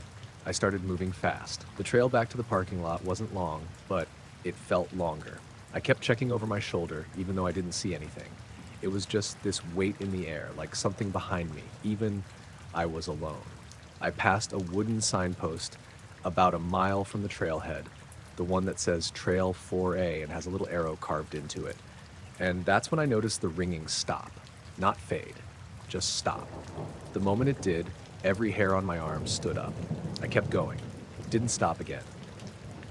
I reached the parking lot just after the last light disappeared from the sky. Mine was the only car left. I got in, locked the doors, and just sat there for a second with the engine off, staring into the trees. My phone was still dead. I didn't turn on music. I didn't check the rear view. I drove home in silence, gripping the wheel too tight the whole way. The weirdest part came the next morning. I plugged in my phone overnight. It turned on like normal. Battery showed 82% when I woke up. I checked my photos and videos. Nothing from that hike, not even the stuff I took earlier on the trail. My entire camera roll from that day was gone. And the timestamp for the last file saved? 4:17 p.m., over an hour before I reached the ridge.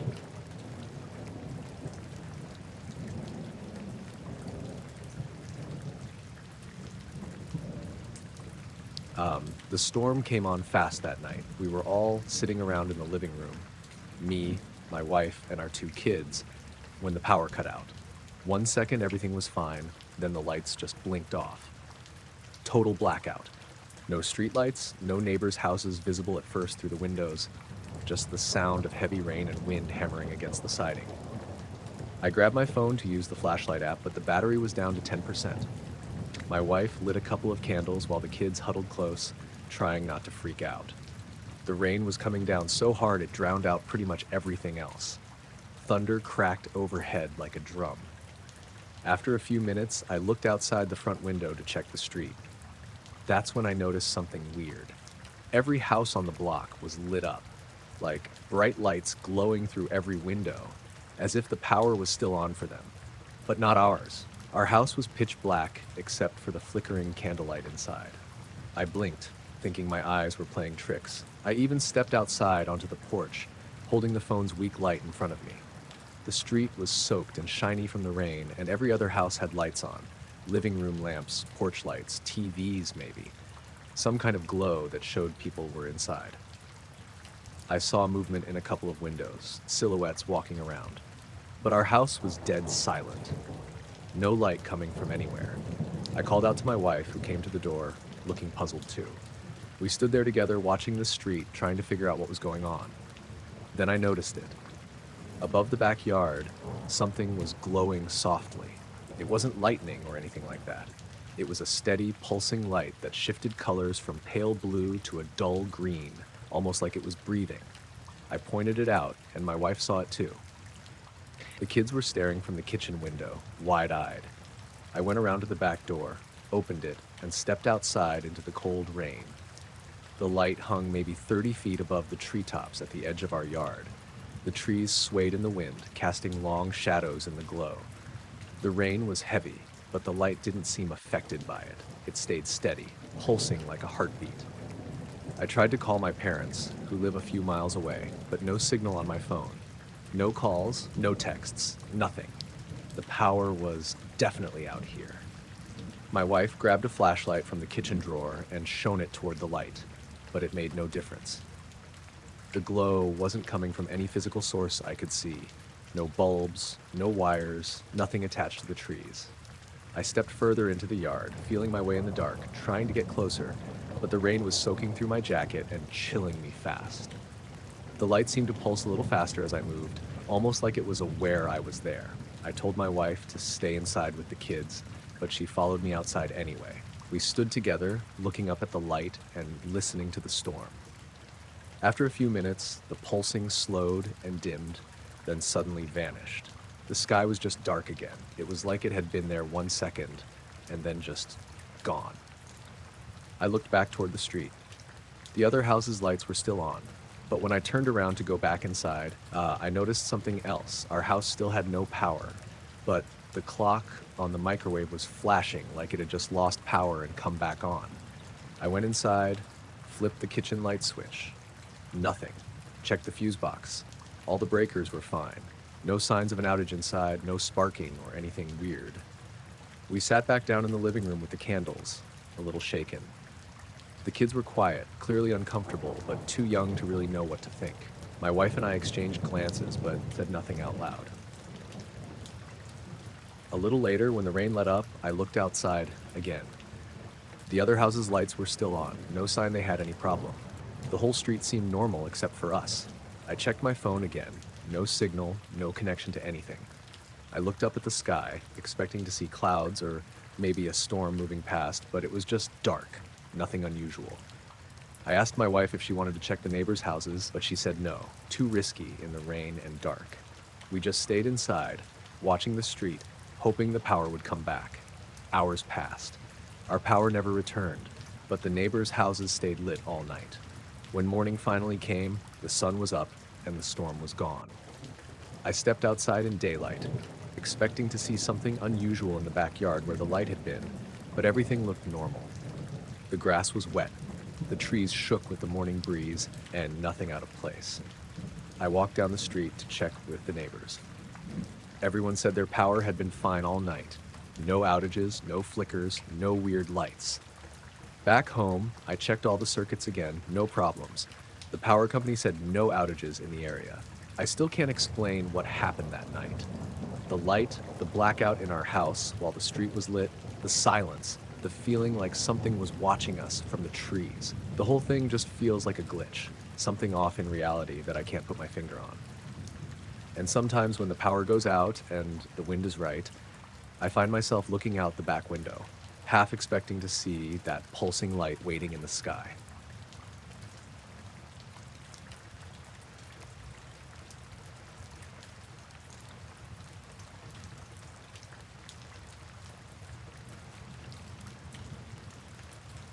I was flying a Cessna 182 back from Reading to Medford just before sunset.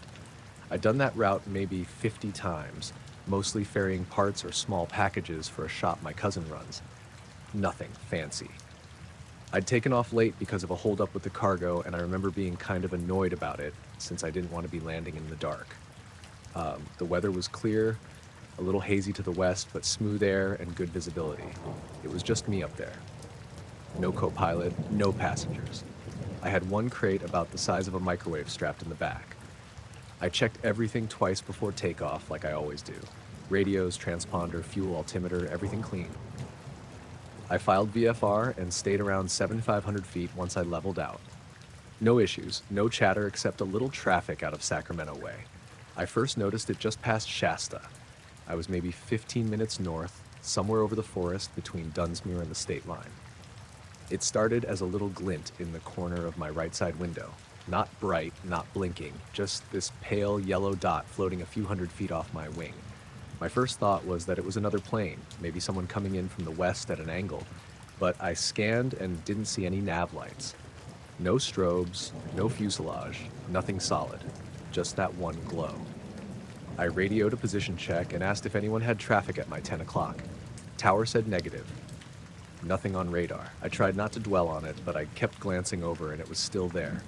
Same distance, same speed, just tracking with me like it was pacing me. I turned 10 degrees east to see if it'd break off. Nothing. It adjusted too. Exact same angle, same relative distance.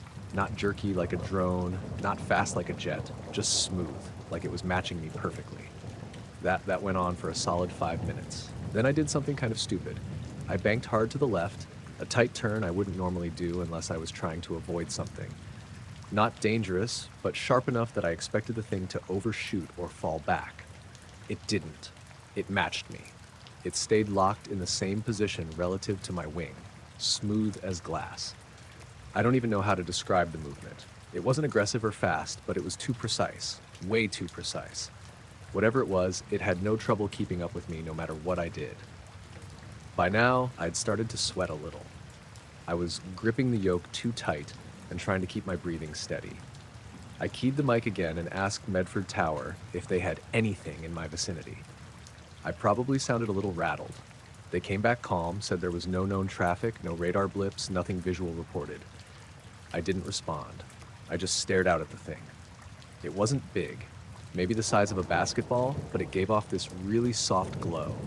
Not like a spotlight or a flashlight, more like a lantern behind frosted glass. Pale yellow, maybe a hint of green, no sound, no flicker, and still no solid object around it. Just that light. I wanted to believe it was some kind of drone, maybe a test unit, something high-end, but it didn't have the movement for that. Drones wobble or surge forward a bit when they adjust. This thing just glided, like it was floating on water. It stayed with me for another 10 miles. Then, just as I started to descend toward Medford, it drifted back behind the plane. I craned my neck trying to see it, but it was behind the wing and out of view. I expected it to either come up on the other side or disappear completely, but it didn't do either. It just wasn't there anymore. Gone. Like flipping a switch. I called Tower again and requested a visual confirmation on final. They gave me clearance, no mention of any anomalies. I landed clean, taxied over to the hangar, and shut everything down. By the time I got out, it was fully dark. No lights in the sky, no sound. I did a full walk around on the plane before leaving, just out of habit. Everything looked fine. No burns, no scratches, no weird heat anywhere. The crate in the back was still latched tight. The guy from the shop met me at the hangar, made some joke about my hair sticking up, asked if the wind had been that bad. I didn't laugh. Later that night, I checked the flight data and radio logs. My position reports were all there, but nothing on the tapes about unknown traffic or unusual visuals. I called the tower the next day and asked if they'd pulled anything from radar in that area around my flight path. They hadn't. Said the skies were clear, not even a weather balloon. I tried to let it go, told myself it had to be some kind of atmospheric effect, maybe sunlight bouncing off something, even though it tracked me well after sunset. Lacey, my wife, told me not to obsess. She's right, probably. But I can't stop thinking about how it mirrored every single movement. Like it wasn't just following me, it was watching.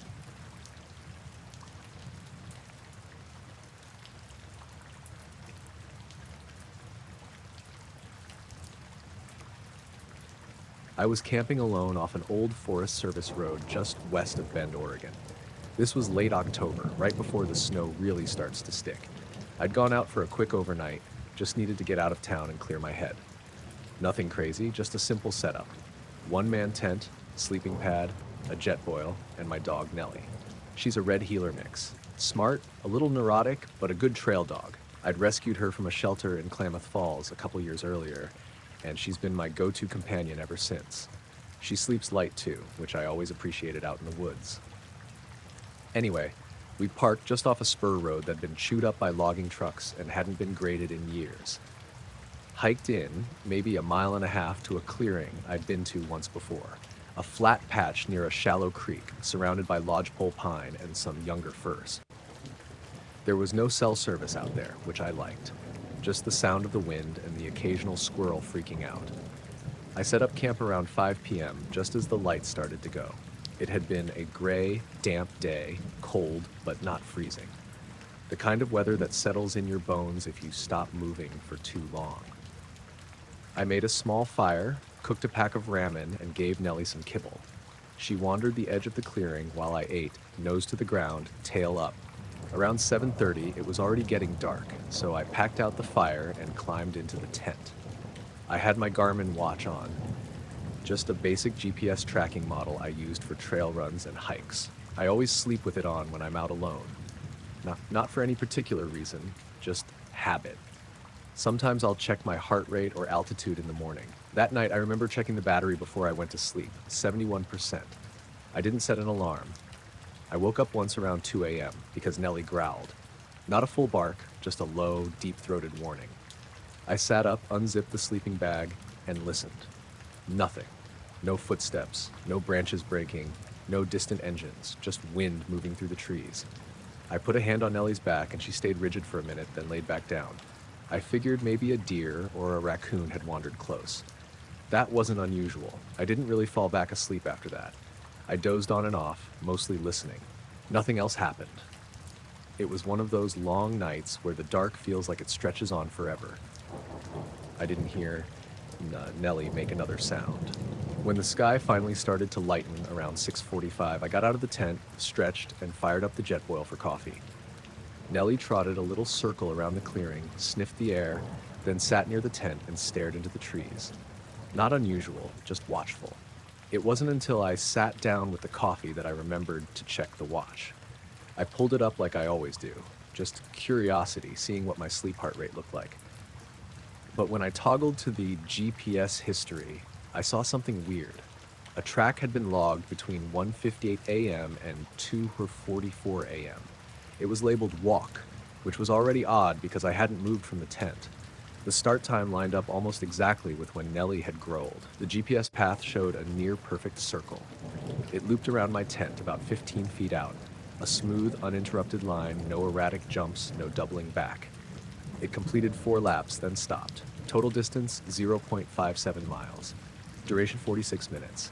Average pace, 20 minutes per mile. It made no sense. I sat there for a long time, staring at the little red trail on the screen. I thought maybe I'd rolled over in my sleep and somehow triggered the motion sensor, but the shape was too clean, too even, and I never left the tent.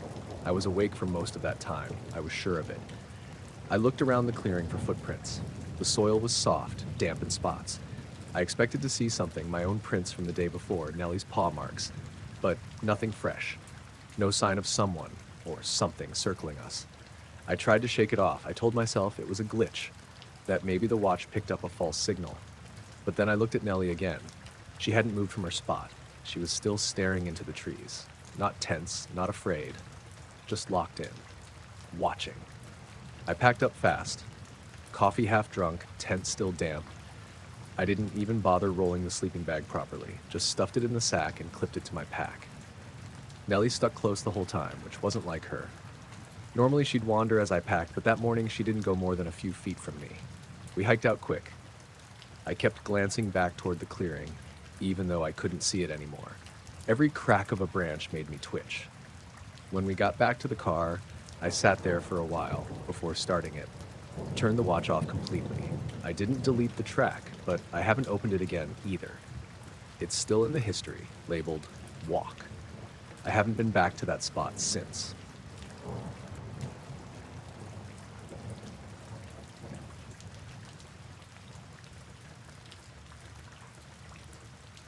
I was doing my usual rounds out near Coldwater Marsh, One of those places most people don't think twice about unless they're looking to fish or birdwatch.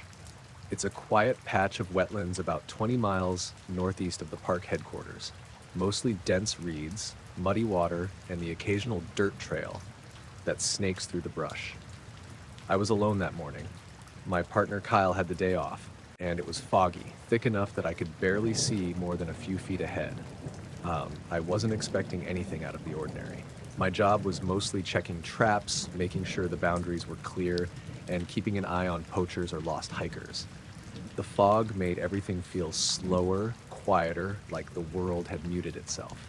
I'd parked my truck on the dirt road near the marsh edge around 7:30 a.m. and had been walking the perimeter for a couple of hours. My dog, Luna, was with me, a big mutt with a brindle coat and way too much energy for early mornings. She'd been sniffing around like usual, poking her nose into every puddle and root she could find. Then, about halfway through the second loop, something caught my eye.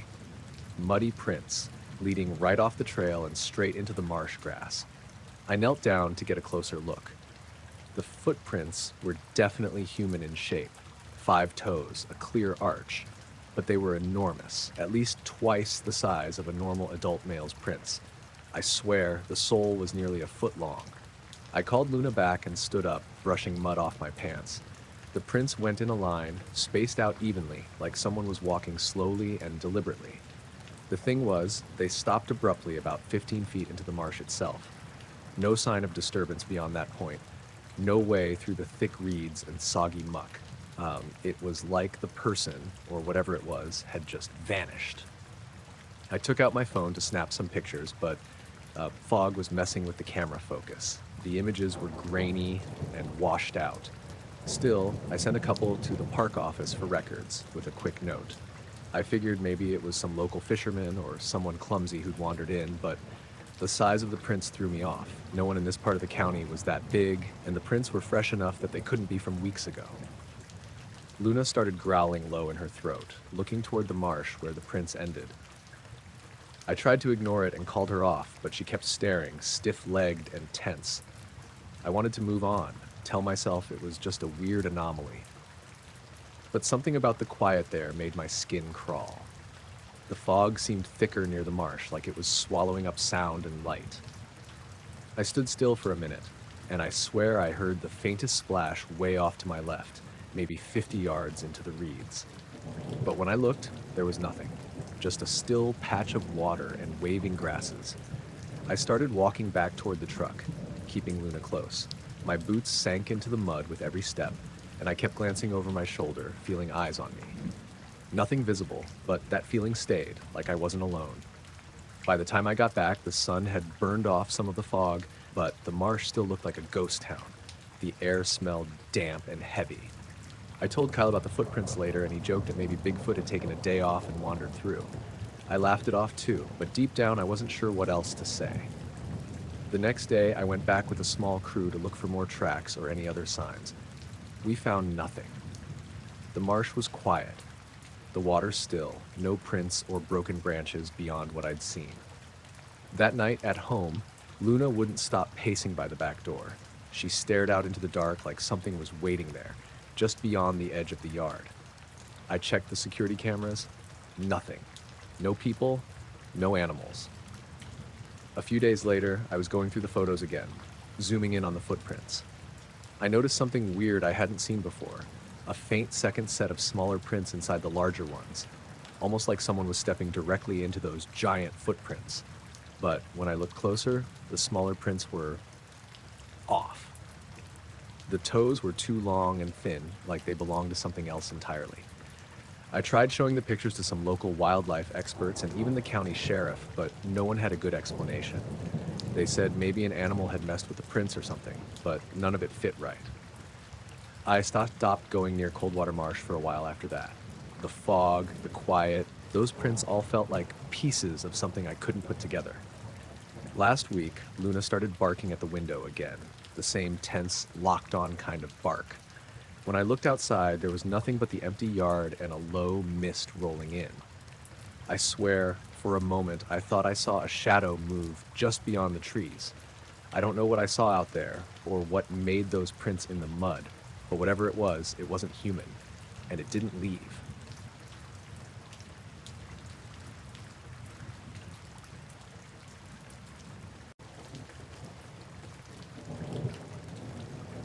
I was sitting on the back porch one late summer evening, just after dinner, with my dog Luna, stretched out at my feet. The sky was mostly clear, a few clouds lingering low, and the air was warm but not sticky. I live on the edge of a small town in Vermont, so the backyard opens into a patch of woods behind the house. It's not a big yard, maybe an acre or so, but enough to have a lot of wildlife coming through. Deer, rabbits, squirrels, and the occasional fox. Luna, a scrappy little border collie mix with a coat the color of burnt sugar, usually spends evenings chasing shadows or nosing around in the bushes. That night I was scrolling on my phone, half paying attention to Luna, half just zoning out and watching the last light fade. I noticed the animals started acting weird. First, the squirrels stopped their usual scrambling through the trees and just froze, noses twitching. The rabbits in the grass behind the shed sat completely still, ears pointed straight up. Even the chipmunks, usually darting here and there, just stopped and stared. Luna sat up, ears perked, eyes fixed on something I couldn't see. Then the deer. I usually see a couple grazing quietly near the tree line when it's this time of day, but they stood like statues, heads lifted, muscles tense, eyes locked on the sky. All of them, every animal I could see, froze in place and stared upward. I felt a little uneasy, but figured it was just some predator or something out there they were all sensing. The thing is, though, I didn't hear anything. No rustling in the bushes, no branches snapping, nothing moving in the trees. Just this quiet, like the whole world was holding its breath. Then I heard it. A low hum. It wasn't loud, more like a vibration in the air, just beneath the level of my hearing at first. It grew slowly over a few minutes, steady, continuous, but never harsh or sharp, almost like the distant drone of a generator, but smoother, like a hum from a big machine far away. The animals didn't move the whole time, just staring. Luna let out a soft growl, but didn't bark or run. She stayed frozen beside me. The hum hung in the air for maybe 5 minutes or so. I tried to look around to figure out what was making it, but the sky was mostly dark by then, just a few stars scattered between patches of cloud. No lights, no planes, no helicopters. I pulled out my phone and tried using the flashlight to scan the tree line, but it didn't show anything unusual. The humming was coming from all directions at once, or maybe from the sky itself. It was hard to tell. Then, as slowly as it had started, the hum faded. The animals broke their frozen poses all at once. Rabbits darted into the bushes, squirrels leapt from branch to branch, the deer melted back into the trees like nothing had happened. Luna jumped up and ran a few feet ahead, looking back at me, but eager to chase whatever had spooked them. I stayed on the porch for a while longer, but the yard was empty. No signs of anything out of place. No footprints, no strange sounds. The only thing different was this quiet tension hanging in the air. I checked the clock. From the moment the animals froze to when they scattered was about 15, maybe 20 minutes. That's the part I can't shake. How every single animal, no matter how big or small, just stopped everything and stared at the sky like they were watching something nobody else could see. I kept trying to think if there was a logical explanation. Maybe some rare bird, a distant storm, or even a weird weather pattern, but nothing fit. Nothing ever got close to making that kind of synchronized reaction across such different species. I didn't see any light, no shapes in the sky, no aircraft or drones, nothing. Just that humming and their silence. The next day I asked my neighbor Mark if he'd heard anything strange. He said his dogs had been barking at the tree line for a while, then got quiet all of a sudden, but he didn't know why. No one else in town mentioned anything unusual. I've lived here for over 10 years. I know the woods. I know the animals. This was different. Sometimes when I'm out there at dusk, I watch the trees and listen, wondering if it'll happen again. Luna stays close by, eyes scanning the sky like she's expecting it. I don't know what it was, but I'm still trying to figure out what made everything stop and watch.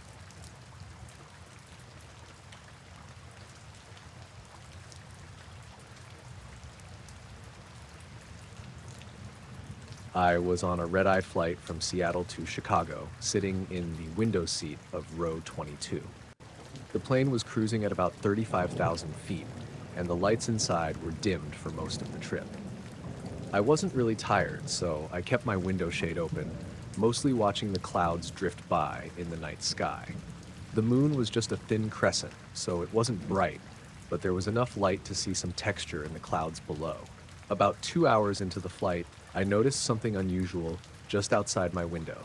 At first, it was subtle, a small metallic-looking sphere hovering a short distance from the plane, maybe 100 feet or so away.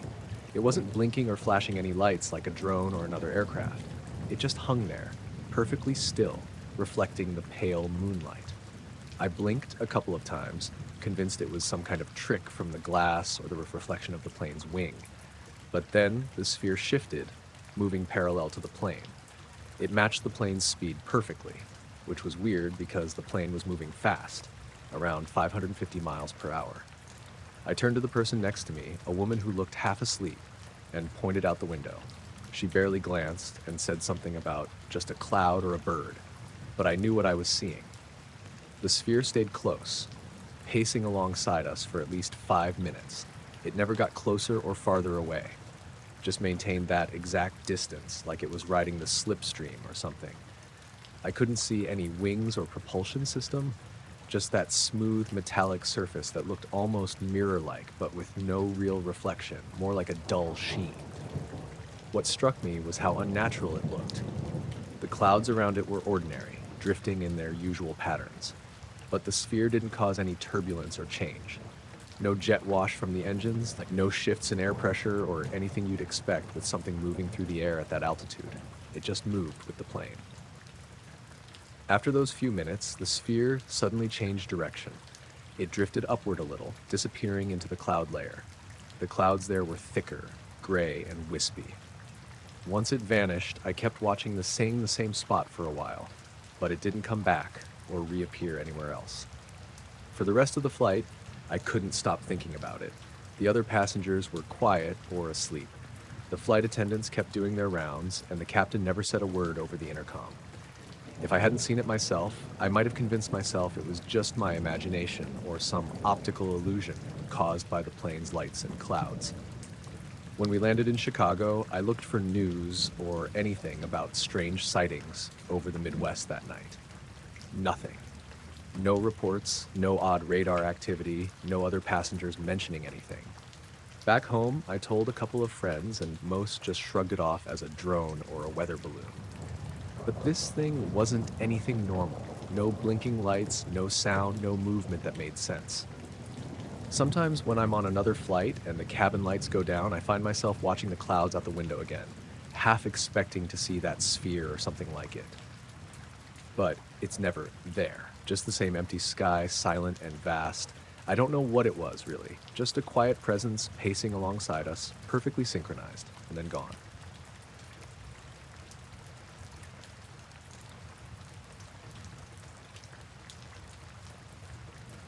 I was on the night shift at the Cedar Ridge Observatory, a small but pretty important research station nestled up in the Cascades. My job was mostly monitoring the telescopes, checking the data streams, and making sure everything ran smoothly while the big brains slept. It was a quiet gig, mostly paperwork and occasional troubleshooting, perfect for someone who likes peace and hates crowds. The place sits on a ridge, miles from the nearest town, with nothing but trees and sky around. The nights out there are always dark, the kind of dark that lets you see every star in the sky if it's clear. This one night, the sky was crystal clear, no clouds, no haze. I remember that because it was unusual for spring, and the astronomers were excited about a particular set of observations. We had 4 telescopes online, each pointed at different parts of the sky. I was keeping an eye on the logs, running diagnostics, and jotting down notes when something odd happened. At around 1:15 a.m., the signal from telescope 3 just dropped. No warning, no error messages, nothing. The monitor went blank like the feed was cut off. I hit the reset button and tried to reconnect, but nothing worked. The connection just wasn't there. What creeped me out more was the last image captured before the blackout. It showed this blurry, shifting shape covering nearly half of the field of view. aka blotting out the stars. The blur was smeared like something moving really fast right in front of the lens. But there shouldn't have been anything near the telescope physically. It's housed in a locked dome, and the dome's security alarm was silent. I double-checked the security footage for the last 2 hours. No one approached the building, no weird shadows, no animals messing with the equipment. Everything was normal. The cameras caught the usual raccoons scurrying by hours before, but nothing near the dome at the time the signal dropped. I called my coworker, Dana, who was in the next building. She wasn't on shift, but lives in the small cabin on the property and sometimes drops in at night. She said she didn't hear or see anything unusual. The place was too quiet. I sat back in my chair, staring at the frozen screen. I felt this chill creeping up my spine, even though the room was warm. I tried to shake it off. Then the power flickered, just for a second, enough to make all the monitors blink off and on. Nothing else seemed affected, just the observatory's equipment. I went outside for some fresh air. The night was so still, it felt like the forest itself was holding its breath. I looked up. The stars were bright, endless, but in one patch above the ridge, they seemed slightly dimmer, like a faint shadow crossing the sky. I blinked, and it was gone. Jasper, my border collie mix, who was resting in the kennel nearby, perked his ears and started growling low and quiet. He's usually calm at night, but something unsettled him. I walked down the path to check the power box. Everything looked normal. No blown fuses, no unusual readings. The blinking stopped. Back inside, I tried reconnecting to telescope 3 again. The feed remained dead. Then, the strange thing happened. My phone buzzed with a notification, an incoming text from an unknown number. I opened it. It was just a single word. Look. I checked outside again. The forest was still. Jasper was quiet now, but watching me closely. I didn't reply. I turned on the TV, tried to distract myself. Nothing on the news or weather report mentioned anything strange. Later, at 3 a.m., I heard a soft hum coming from the direction of Telescope 3's dome.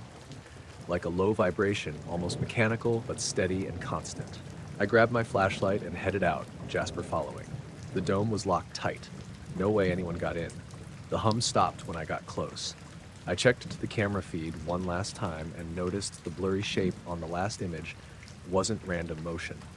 It had a shape, elongated, almost organic, like a shadow cast by something moving just out of focus. I spent the rest of the night sitting there, half watching the sky, half watching the screens.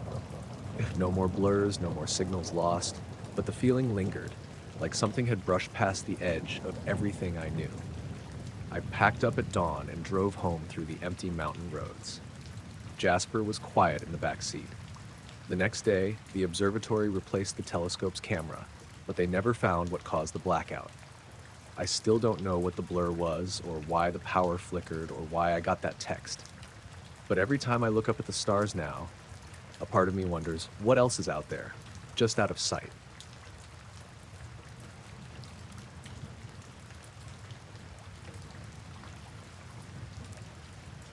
I left my sister's place in Hutchinson around 11:40 p.m. It was one of those summer nights that never fully cool off, even after the sun's long gone. Dry heat clinging to everything, especially the inside of my truck, which hadn't seen working AC in about a year. I had the windows down and a warm breeze coming through, just enough to keep me from sweating through my shirt. The drive from Hutch back to my place in Nickerson is about 35 minutes if you don't get behind a tractor or someone hauling a camper. Just flat, open Kansas highway most of the way, with a few grain elevators breaking up the horizon and long stretches of soy fields on either side. About 5 or 6 miles out of town, I noticed a bright light in the sky up ahead. I assumed it was a plane at first, not unusual with the Wichita airport an hour or so southeast. But it wasn't blinking. It just sat there, bright and still, maybe a little bigger than the usual plane light. White, not bluish like a star. I didn't think much of it at first. Maybe 10 more miles down the road, I realized it was still there, same position in the sky, same brightness. I started thinking maybe it was Venus or something, but I couldn't shake the feeling that it was a little too low and a little too bright. I told myself it was just my brain playing tricks on me, nothing else to look at out there. That stretch between Medora and Yagi is boring as hell at night. I kept glancing up at it. Every couple of minutes. Still there. Still not moving. Except it kind of was. Not like it was flying, more like it was gliding along the same route I was driving, always just a little ahead, slightly above the tree line to the northwest. I slowed down once just to see if it would shift, and damned if it didn't seem to slow with me. I sped up. It sped up, or at least it kept the same position. I told myself I was being dumb, that I was just noticing it more now that I was alone in the dark. Then I started passing familiar spots. The old silo where the roof caved in, that rundown produce stand someone tried to revive a couple years back, the little turnout where kids used to park and drink in high school. The light was still there through all of it, like it was escorting me, or watching me. I had the radio off. I hadn't even realized it until then. Just the wind and the tires humming. I turned it on, flipped through the stations, but nothing came in clear. Static, old Christian talk radio, and one country song that sounded like it was playing underwater. I shut it back off. I told myself again it was just a star, just a bright planet, something like that. But when I passed the river bend near Sand Hill State Park, I got this weird feeling, like a pressure behind my eyes. Not pain, but a thickness. I don't know how else to describe it. My ears popped, even though there was no change in elevation. I swallowed hard and glanced up again. Still there. That was when I decided to stop. Not out of fear, exactly. More like I needed to prove to myself that it wasn't moving, that it was just a fixed light and I'd been letting my imagination get the better of me. I pulled into the gravel turnout near that old pump station by the creek. Shut off the engine. The wind died instantly. No breeze. Just quiet. I stepped out, stood there and looked up. Gone. It hadn't moved. It hadn't dimmed. It hadn't drifted behind a cloud. There weren't any clouds. It just wasn't there anymore. I walked around to the front of the truck and squinted up, trying to find it. Nothing. Just regular stars now. A handful visible through the ambient glow from Hutch behind me, but none of them bright or low like that one had been. I stood there maybe 2 full minutes, just listening. No insects, no frogs from the creek, no rustling grass. It was like everything was holding its breath. Then my phone buzzed in the truck. It startled the hell out of me. I went back and checked it. No service. Just a missed notification from unknown. No message. Just the alert that something had come in. I've had that happen once or twice before in bad signal spots, so again, I tried not to let it get to me. But it didn't feel right. I got back in, shut the door, and restarted the engine. Pulled back out onto the road and started driving again. That's when I noticed the air was cooler. Not cold, but the heat had broken in the span of 5 minutes. My windows fogged up a little. I turned on the defrost, looked up, the light was back, but this time it was higher, smaller, like it had pulled straight back farther into the sky. Still dead center ahead of me though, just much farther away. That was the part that got to me, the alignment. No matter how much I curved on the highway, no matter how much I slowed or sped up, it kept itself in the same place above the road. It stayed with me the whole rest of the drive. I turned off onto Sterling Road, got closer to my house, past the grain co-op and the rail crossing, and it was still there, just above the tree line, straight ahead. I pulled into my driveway and sat there with the engine off, watching through the windshield. My porch light had come on. I could see my mailbox, the front steps, my neighbor's rusted swing set across the field. The light in the sky didn't move. It looked smaller now, higher, but still present. Still in the exact same spot. I opened the door and stepped out. Nothing. It was gone again. This time I didn't linger. I went inside, locked up, and stood by the window for a while with the lights off, staring out at the sky. There was nothing unusual the rest of the night.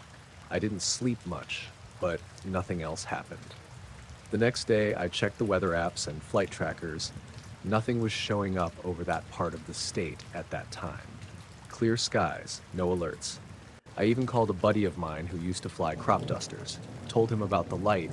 He said I probably saw a drone or a weather balloon. But I could hear the doubt in his voice, even if he didn't say it. It's been a few months since that drive. I've gone the same route 6 times since, day and night. Never saw the light again, but I don't take that turnout near the pump station anymore. I don't even look in that direction when I pass it. Just keep driving.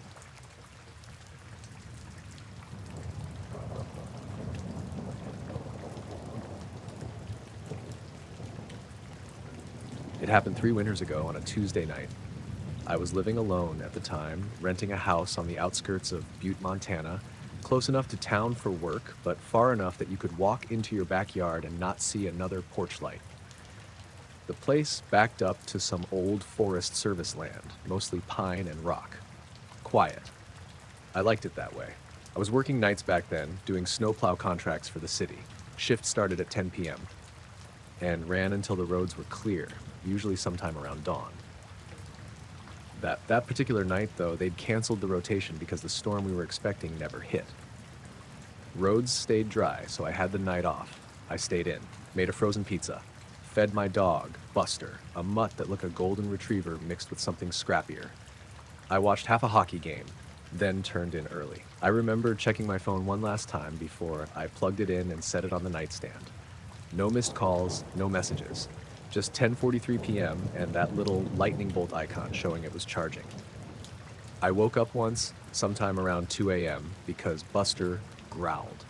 Not loud, just a low, rumbling grumble from his bed at the foot of mine. He didn't bark or stand up. He just growled like he smelled something off. I told him to knock it off half asleep and rolled over. Figured he heard a deer out near the tree line. The next morning, I got up around 7.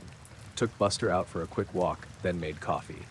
I noticed my phone had a voicemail notification, which was weird because the signal at my house was pretty spotty and I usually didn't get missed calls unless I drove back into town. But sure enough, there it was. One new voicemail. No missed call attached to it. No number listed. Just unknown. I listened to it on speaker while standing in the kitchen holding my mug. It was 45 seconds long.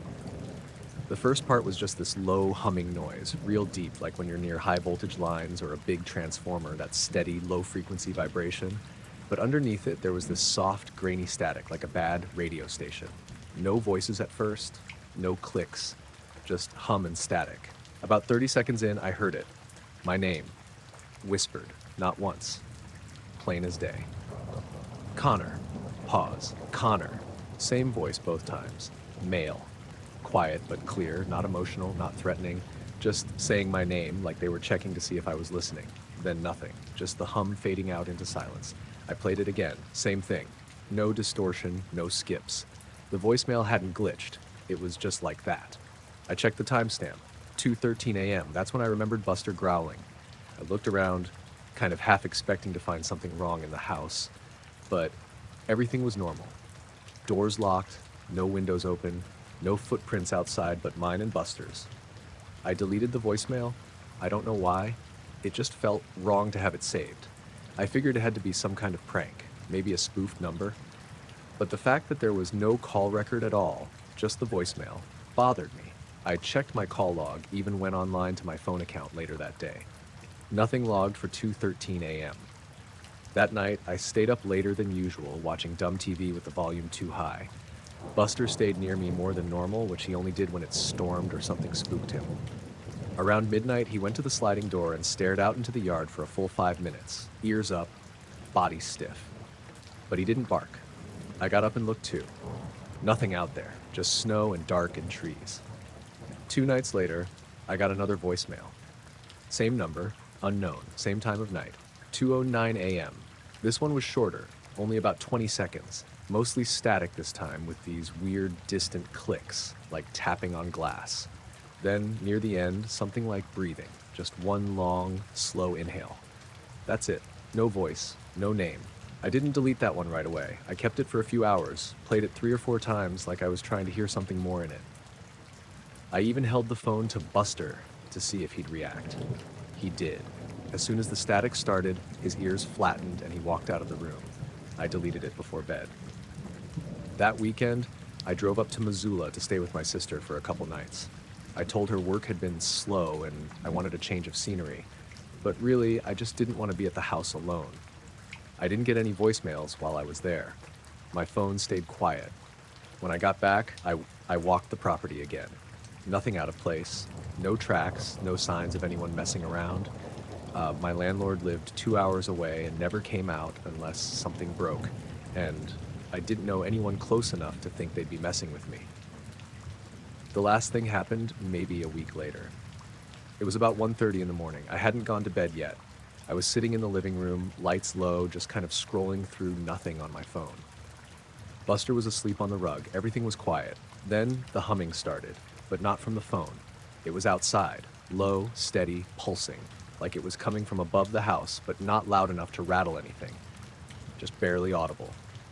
I stood up and listened. It wasn't the heater or the fridge. It wasn't the power lines. It was deeper, and it didn't seem to echo. I slid the back door open and stepped onto the deck. The sky was clear, stars everywhere, cold air, no wind. I stood there barefoot, straining to hear. The hum just stopped. No fade out, no Doppler, just gone. I looked up and realized the stars above the tree line were gone. Not behind clouds, just missing. There was this patch of sky, maybe the size of my outstretched hand, where nothing showed, just flat black. I blinked and squinted and waited, and after maybe 10 seconds, the stars came back. Not all at once, one by one, like something had moved. I didn't sleep that night. I didn't sleep much for a while after. No more voicemails came through. I changed my number anyway. I kept Buster close. I stayed out of the woods. I never reported anything because there wasn't anything to report. Just a couple recordings and a sky that went blank for a few seconds. I still don't know who or what said my name.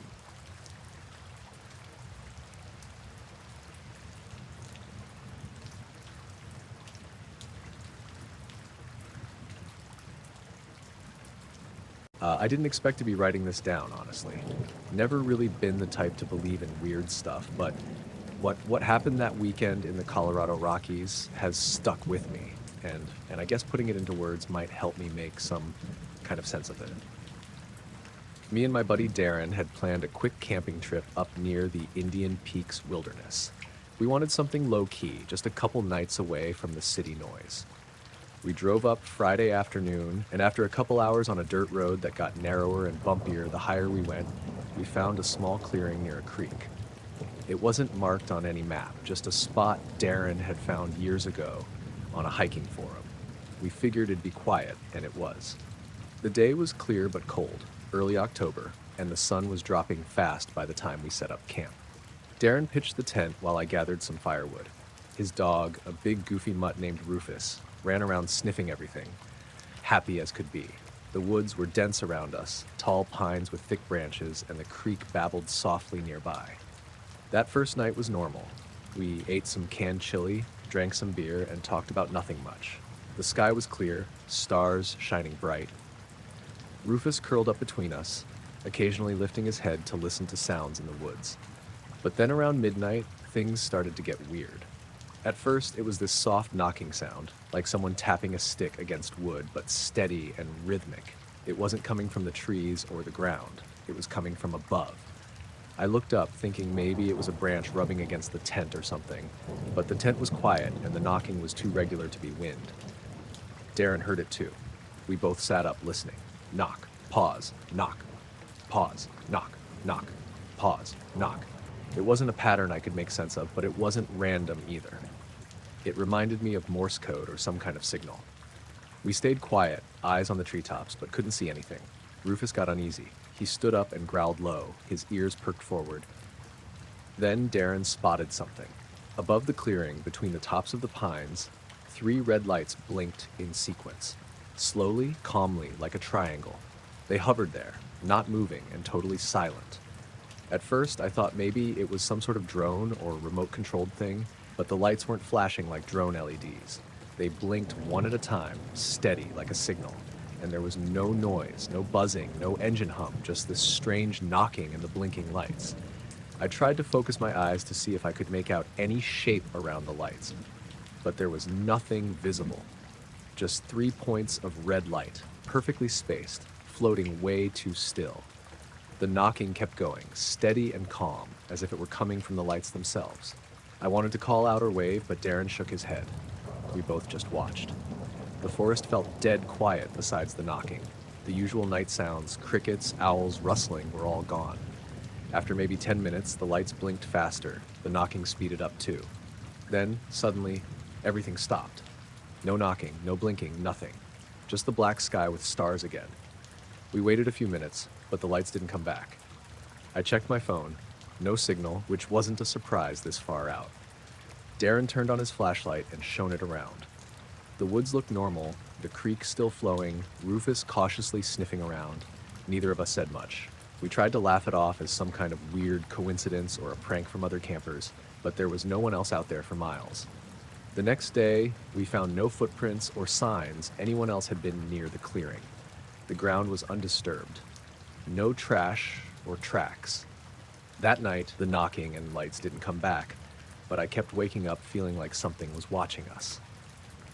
Rufus stayed glued to Darren's side, growling at shadows I couldn't see. We packed up early the next morning, not wanting to stick around longer than necessary. On the drive back down the mountain, I kept glancing at the sky, half expecting to see those lights again. I still don't know what that knocking was or where those red lights came from.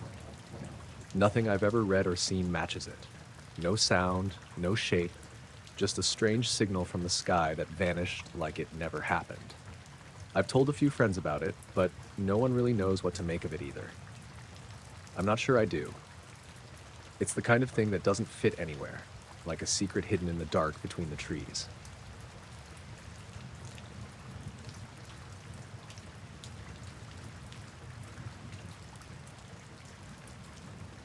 I got up that morning around 4:40. I usually wake up early without an alarm, but that day I'd slept hard and woke up kind of disoriented, like I'd come out of a really deep nap. The sky was still dark and everything felt a little off. I remember the way the light from the hallway looked under the bedroom door, sort of dimmer than usual, just strange. I threw on boots and a hoodie and went out like I always do, just to check on the cows and make sure nothing had gotten into the pasture overnight. It's something I've done for 20 years, same order every day. Coffee, boots, check the field. When I opened the back door and stepped onto the porch, it was dead quiet. No birds, no bugs, not even the usual rustle of wind through the trees. It had rained lightly the day before, so I expected the ground to be soft, but it was bone dry, like it hadn't rained in a week. I remember squatting down and rubbing a patch of dirt between my fingers just to make sure. The pasture's behind the barn, maybe a quarter acre of open grass and a couple of feed troughs. We've got 15 head of cattle, nothing huge. I didn't see them at first because it was still dark, but when I turned the corner of the barn, I stopped cold. They were all standing in the middle of the field, not grazing, not lying down, not even moving, just standing still. All 15, in a loose line, facing the same direction. Not perfectly straight, but enough that it caught my attention right away. They weren't making any noise. Usually they huff or shift their weight, swish their tails. These were frozen. I stood there for maybe a full minute waiting for one of them to move, and none of them did. Their ears weren't even flicking. At first I thought maybe they were spooked by something, but there was nothing around. No signs of a coyote or dogs. I walked a little closer, slow, and whistled like I always do. They didn't react. Then I noticed the weather vane on top of the barn was spinning. Not fast, just a slow, steady turn. Things usually stiff as hell, rusted in place unless we get a big storm. And there was no wind, not even a breeze. It was spinning counterclockwise. I just stood there staring at it, then back at the cows. I walked into the field a little more, maybe 30 feet in, and that's when I felt it. This pressure in my chest, like when you're underwater and the weight builds. Not painful, but heavy. Everything felt slow. My footsteps, the air, even the sound of gravel crunching under my boots. All of it felt half a second behind. The cows didn't budge. I called out to them, louder this time. Still nothing. No blinking, no tail swish, just staring. That's when I noticed they weren't facing north. They were angled slightly east, maybe east-northeast if I had to guess. I only knew that because the sun was just barely starting to tint the sky behind them. I backed out of the field and went into the barn. I grabbed a flashlight and checked the feed area, the grain bins, the fence line. No breaks, no tracks. Everything looked fine. Even the cows' water troughs were still full, no signs of anything stirred or spilled. When I came back out, the vane had stopped spinning. It wasn't pointing the same direction it had been before. It was facing west now, still no wind. I started to feel a little sick.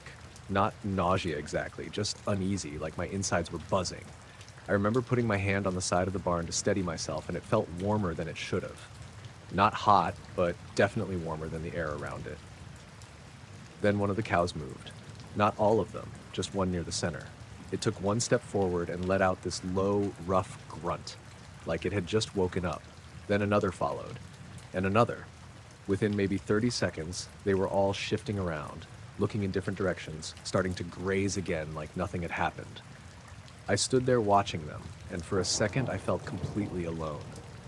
Not just physically, I mean really alone.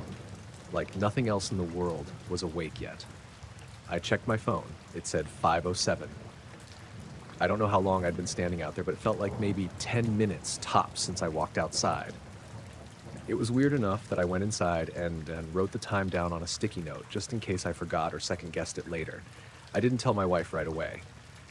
She's not the type to jump to conclusions, but I figured she'd just say the cows got spooked by an animal or something. I thought maybe I'd convince myself it was weirder than it really was.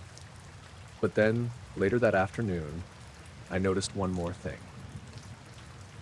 I was filling the horse's water trough by the shed when I saw a mark on the grass near the far end of the pasture.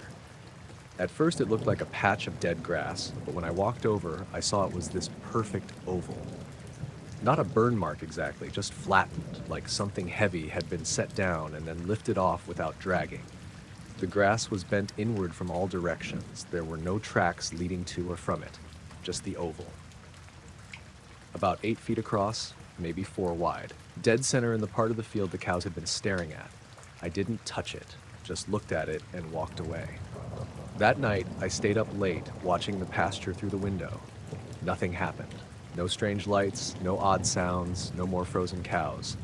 I didn't sleep much. The next morning, the mark was still there. The cows avoided it. They'd graze right up to the edge and then veer away. I walked through it once. The grass crunched under my boots like it had been sun-dried, but it hadn't been hot that day. The air above it felt slightly cooler than the rest of the field, but only for a second. Could have been nothing. It faded over the next week. By the 6th day, it was barely visible.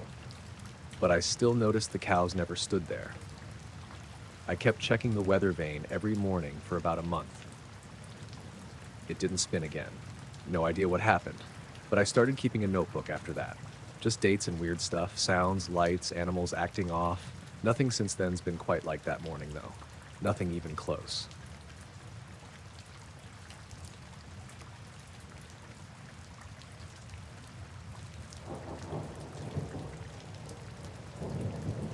My son and I were out in the backyard like we'd done 100 times before, just the two of us, staring up at the night sky. He's into all that space stuff, so we kept a couple of lawn chairs near the big telescope my dad gave him last Christmas. It was late summer, and the sky was clear, the kind of dark that makes the stars pop. I don't remember why we hadn't gone inside earlier, but we stayed out there, quiet, just looking. I was sitting next to him, pointing out some constellations I learned as a kid, trying to keep the conversation going. He was excited to show me Mars through the scope, so we took turns peeking through it. The night was calm, except for the occasional cricket noise and the distant hum of a car passing by down the road. Then, out of nowhere, he nudged me and whispered, "Dad, look up." I followed his eyes and froze. There was something above us, a shape blocking a big patch of stars. It wasn't like clouds or anything normal. It was a dark, solid shape that stretched across maybe half the sky we could see from the yard. I mean, the stars just disappeared behind it, like someone had pulled down a blackout curtain. It was huge, like way bigger than any plane or bird I've ever seen, and it didn't move. Not an inch, just hung there silent and still, like it was watching us or waiting. The weird part was, there was no sound. Usually, if something that big is overhead, you'd hear engines or wind, right? But nothing, just silence. I looked at my son, and he was holding his breath, eyes wide. I felt the hairs on my neck stand up, but I told myself it had to be some kind of weird atmospheric thing. Maybe a cloud we couldn't see clearly, or a trick of the eye. I grabbed the infrared scope we'd been using to check out some animals at dusk. It was part of a little kit my son's science teacher had recommended for night observations. I aimed it at the shape. Nothing. The screen showed the usual heat signatures around, trees, a few critters running across the yard, the house itself. But the shape overhead was just a black void on the display. No heat, no distortion, nothing. That part was what really threw me off. "Dad," my son said, voice barely a whisper, it's not really there." "I don't know," I replied. "But I want to find out." We sat still for what felt like forever, eyes glued up at the shape. It didn't flicker or change. Stars just vanished behind it. No movement, no sound, no heat. It was like something was there, but also wasn't. After a while, I thought maybe we should call my wife in to see it. But I hesitated. What would I even say? That there was some giant, silent shadow blocking the stars? That felt ridiculous. Instead, I reached for my phone to check the weather radar or any alerts for strange aerial activity. Nothing. No planes, no helicopters, no weather balloons, no storms. The shape stayed. The night air grew cooler, and the usual nighttime sounds started coming back. Frogs croaking, leaves rustling in a slight breeze. But the shape just hung there, still blocking the stars. I looked back through the telescope again, hoping to see something at its edges, some clue, but all I got was blackness. At one point, my son whispered, "It's like it's watching us." I nodded. I had the same feeling, but I didn't want to say it out loud. It felt too strange. We stayed out there maybe another half hour. Then slowly, the shape began to shrink. Not like it was moving away, just fading out of sight, like someone turned off a projector. The stars reappeared, scattered across the sky exactly where they'd been before. I packed up the telescope quietly. My son was still staring up, and I could tell he was processing the whole thing in his own way. I didn't want to freak him out, so I just told him we'd done enough for the night. Inside, the house felt different, too loud almost, like a bubble popped. I checked the scope and phone again. Nothing weird showed up. The logs were clean. No strange signals, no strange lights reported around town or on any tracking sites. I asked my son if he'd remember what we saw. He said yeah, but mostly it felt like a dream. It's been weeks since then. We've gone back out a few times, but that shape never returned. The backyard is just a backyard again, with stars shining as usual. But sometimes when I'm outside alone at night, I still look up, half expecting to see that black patch cutting the stars. I don't know what it was. I don't even know if I want to. It was there, and it wasn't, blocking the sky but leaving no heat, no sound, nothing normal at all. And that's the part I can't shake.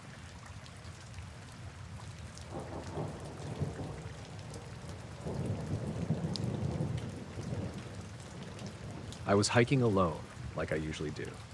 I prefer it that way. No distractions, just me and the trail.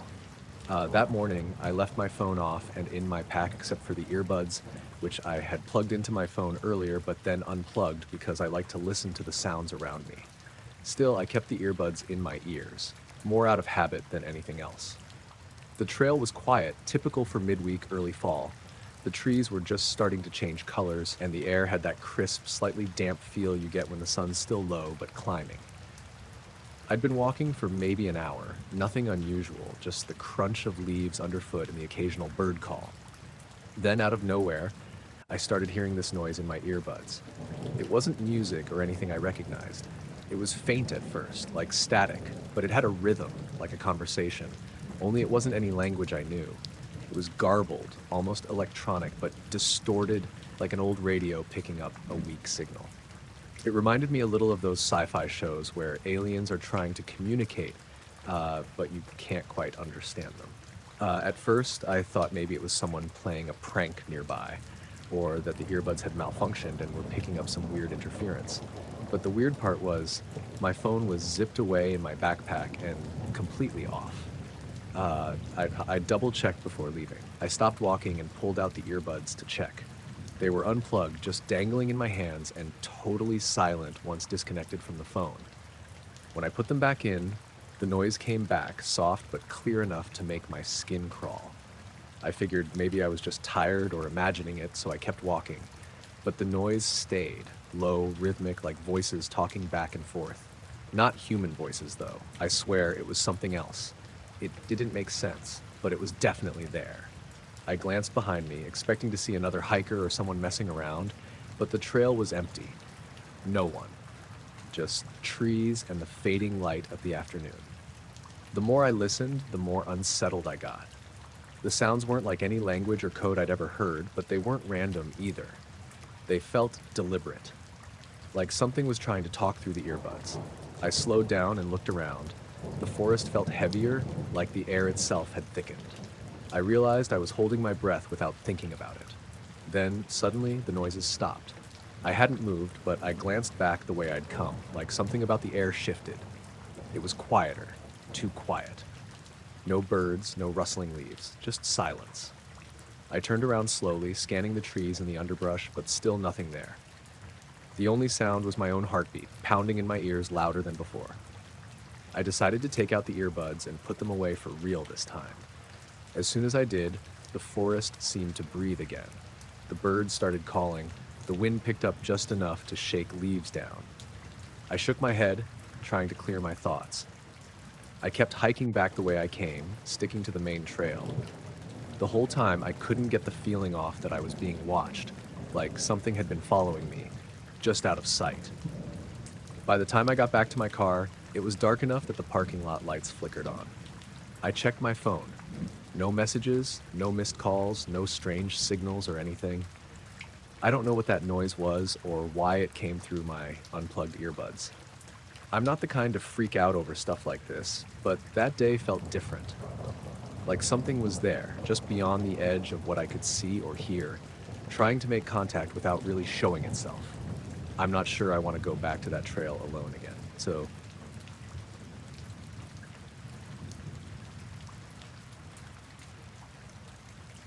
I was out in this big, open field just outside town flying my drone. It was one of those late afternoons in early fall, the kind where the sun is low, but the air is still warm enough to be comfortable. I like flying my drone there because there's nothing tall around to mess with the signal, and the sky is usually clear enough for good footage. I had the drone up for about 20 minutes, just doing some slow, sweeping shots of the trees and the horizon. I was testing out a new camera angle, trying to get some cool aerial shots for a project I was working on. The wind was light, just enough to ruffle the tops of the grass, and everything was quiet, except for the soft buzz of the drone's motors. Then, out of nowhere, the screen on my controller flickered and went black. The drone lost signal. I figured it was just a brief glitch, maybe some interference or a weak spot in the signal range. I tried moving around, waving the controller, trying to reestablish contact. Nothing. The feed didn't come back. Usually when this happens, the drone's programmed to return to home, but this time, the controller was dead silent. No automatic return, no warning beep. I kept checking the screen for any sign of life, but it was just blank. I wasn't too far from the drone, maybe a couple hundred feet away, so I started walking toward the last known position, trying to spot it. The field was big, mostly grass, with a few patches of dirt and scattered wildflowers, but I kept my eyes on the sky just in case it was still up there somewhere. When I finally found it, it was sitting on the ground near the edge of the field, just past a small grove of trees. The drone looked fine physically, no broken parts or obvious damage, which made it even weirder that the signal had cut out completely. I grabbed the drone and went back to my truck. I plugged the SD card into my laptop to check the footage. At first, everything seemed normal, smooth, steady shots of the field and the treetops, like I'd been flying it. But then, about 2 minutes before the feed cut out, the camera pointed straight up toward the sky. The clouds had thickened a bit, mostly gray and moving slow across the late afternoon sky. That's when something caught my eye. A shape in the clouds, metallic looking, but it didn't look like any airplane or weather balloon I'd ever seen. It wasn't a solid object exactly. More like a dim, reflective blur, hanging just inside the cloud cover, but with defined edges, almost like a thin, flat panel or a piece of metal suspended in the air. It moved slowly, almost drifting, but then it shifted sharply, not a smooth turn, but like a quick, precise change in direction. The drone camera captured it for maybe 10 seconds, just long enough for me to get a clear look. Then the feed cut out, no static or glitch, just ended. I watched that footage over and over, trying to convince myself it was a trick of light or a cloud formation, but the movement was just too distinct. The way it changed direction wasn't natural for a cloud or a bird.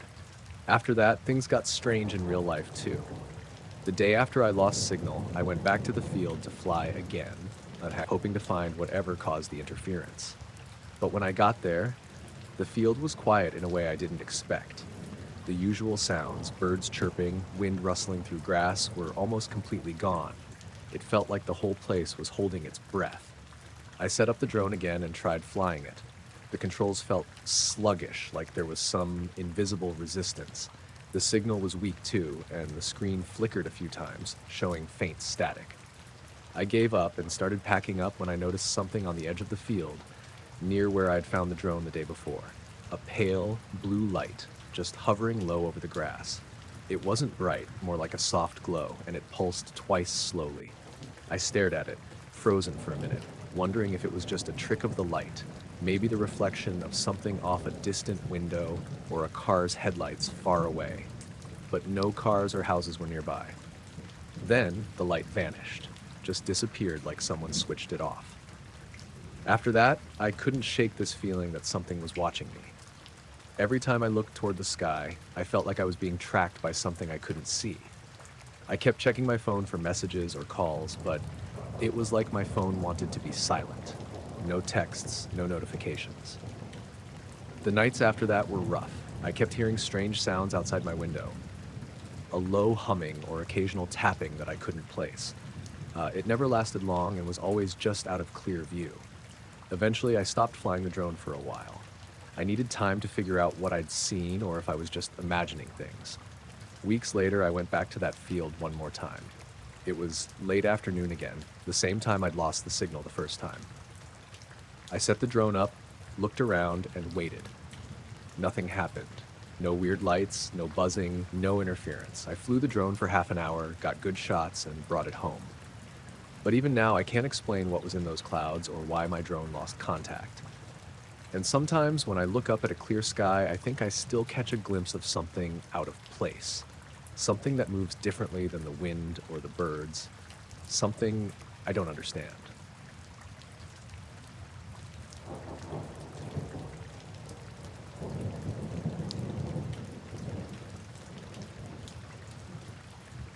I was up in the Adirondacks last October, trying to get one last good hike in before the snow came.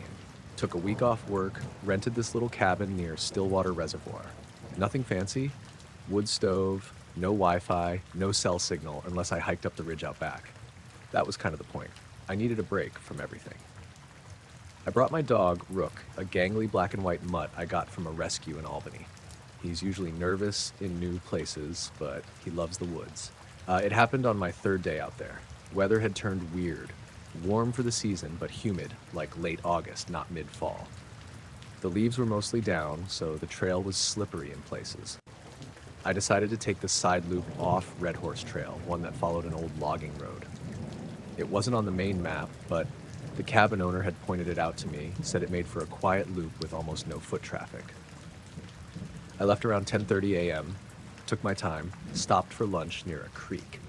Rook was in high spirits, chasing squirrels and sniffing everything. I had planned to be back by 3. Sometime after noon, I noticed the trail got harder to follow. Not overgrown exactly, just vague. The ground had this thick carpet of wet leaves, and the trees started looking real similar in every direction. I wasn't worried. I had a compass, and the GPS on my phone usually worked once I climbed a bit. Still, I kept glancing around more than usual. That's when I stepped into it. There wasn't a visible line or anything. Just suddenly, the air felt different. Thicker, maybe. My ears popped. Not like on a plane, but sharp, both at once. Rook froze. Not like he heard something, more like he hit an invisible wall. His tail dropped, and he started backing up, but slowly, like he wasn't sure he was allowed. I called to him, but my voice sounded flat. That was the first thing that really rattled me. I could hear myself speak, but there was no echo, no forest sounds under it, no wind, no birds, nothing. Just me and Rook and this dead air. I stepped forward again, maybe 5 or 6 feet. It was like walking into a pressure bubble. My skin felt prickly, like when you stand too close to a TV with static. Rook stayed back. I turned to look at him and he wouldn't meet my eyes. Just stood there, stiff as a board, staring past me. I pulled my phone out, more out of habit than anything. No signal, as expected. But the clock said 2:47 p.m. I stared at it for a while. Last time I checked, it was just before 1 when I stopped for lunch. I couldn't figure it out. I hadn't been walking that long. I wasn't tired, I hadn't eaten again or taken a nap or anything. I remember the whole hike up to that point, but somehow I'd lost nearly 2 hours. I backed out the way I came. As soon as I crossed whatever threshold I'd stepped through, my ears popped again, this time in reverse, and the forest noise came rushing back. Wind in the branches, birds, a squirrel scampering off through the brush. Rook bolted toward me and pressed against my leg, shaking like he'd been cold, even though the air was warm. I stood there for a while, staring at the spot I'd just walked out of. From the outside, it didn't look any different. Same trees, same rocks, same light, but it felt wrong, like a place pretending to be a forest. Eventually, I tried to go around it. I figured maybe it was just a weird patch of weather or something, and I could loop around and get back on the trail, but no matter which way I went, I kept ending up back at the same spot. I tried going left for 10 minutes, marking trees with a bit of tape, bright orange stuff I always carry in my pack, but the tape would vanish after 20 yards. I tied one to a low branch and watched it. Took 10 steps forward, turned around, gone. I didn't like that. I turned around completely and followed my original trail back the way I came. It took me almost twice as long to get back to the creek. The sun was already behind the ridge by the time I made it to familiar ground. I didn't see another hiker all day. When I got back to the cabin, it was almost 6 p.m. My legs ached like I'd done a 20-mile loop, but my GPS tracker, which I'd set to record the hike, showed a total distance of only 5.4 miles. It cut off completely at 12:52 p.m., then resumed again at 3:06 p.m. from nearly the same coordinates. The part that stuck with me, and still does, was what happened that night. I was inside with the wood stove going, trying to calm Rook down. He kept pacing, wouldn't touch his food. He'd stare out the window, then go to the door, then back to the corner and lie down, only to get up again a minute later. I finally let him out to see if he had to go, and the second I opened the door, he bolted. I had to chase him down the trail with a flashlight. He stopped maybe 50 feet from the cabin, panting, hackles up, staring at the woods in the direction of that patch. The flashlight beam flickered, not like the battery was dying, more like interference. That doesn't make sense, I know, but it felt like the light itself was being pulled or bent. I turned back fast, and Rook followed without needing to be called. At around 2 a.m., I woke up to a high-pitched buzzing sound, real faint, almost like a dentist's drill off in the distance. It started low, grew a little, then cut out. Rook was sitting up, eyes fixed on the wall like he could see something moving outside. There was no light out there. No sound after the buzz stopped. Just stillness. I didn't go out. Next morning, I packed up early, cut the trip short. I told the cabin owner I wasn't feeling well. He didn't seem surprised, just nodded and said, "Happens sometimes." I haven't gone back.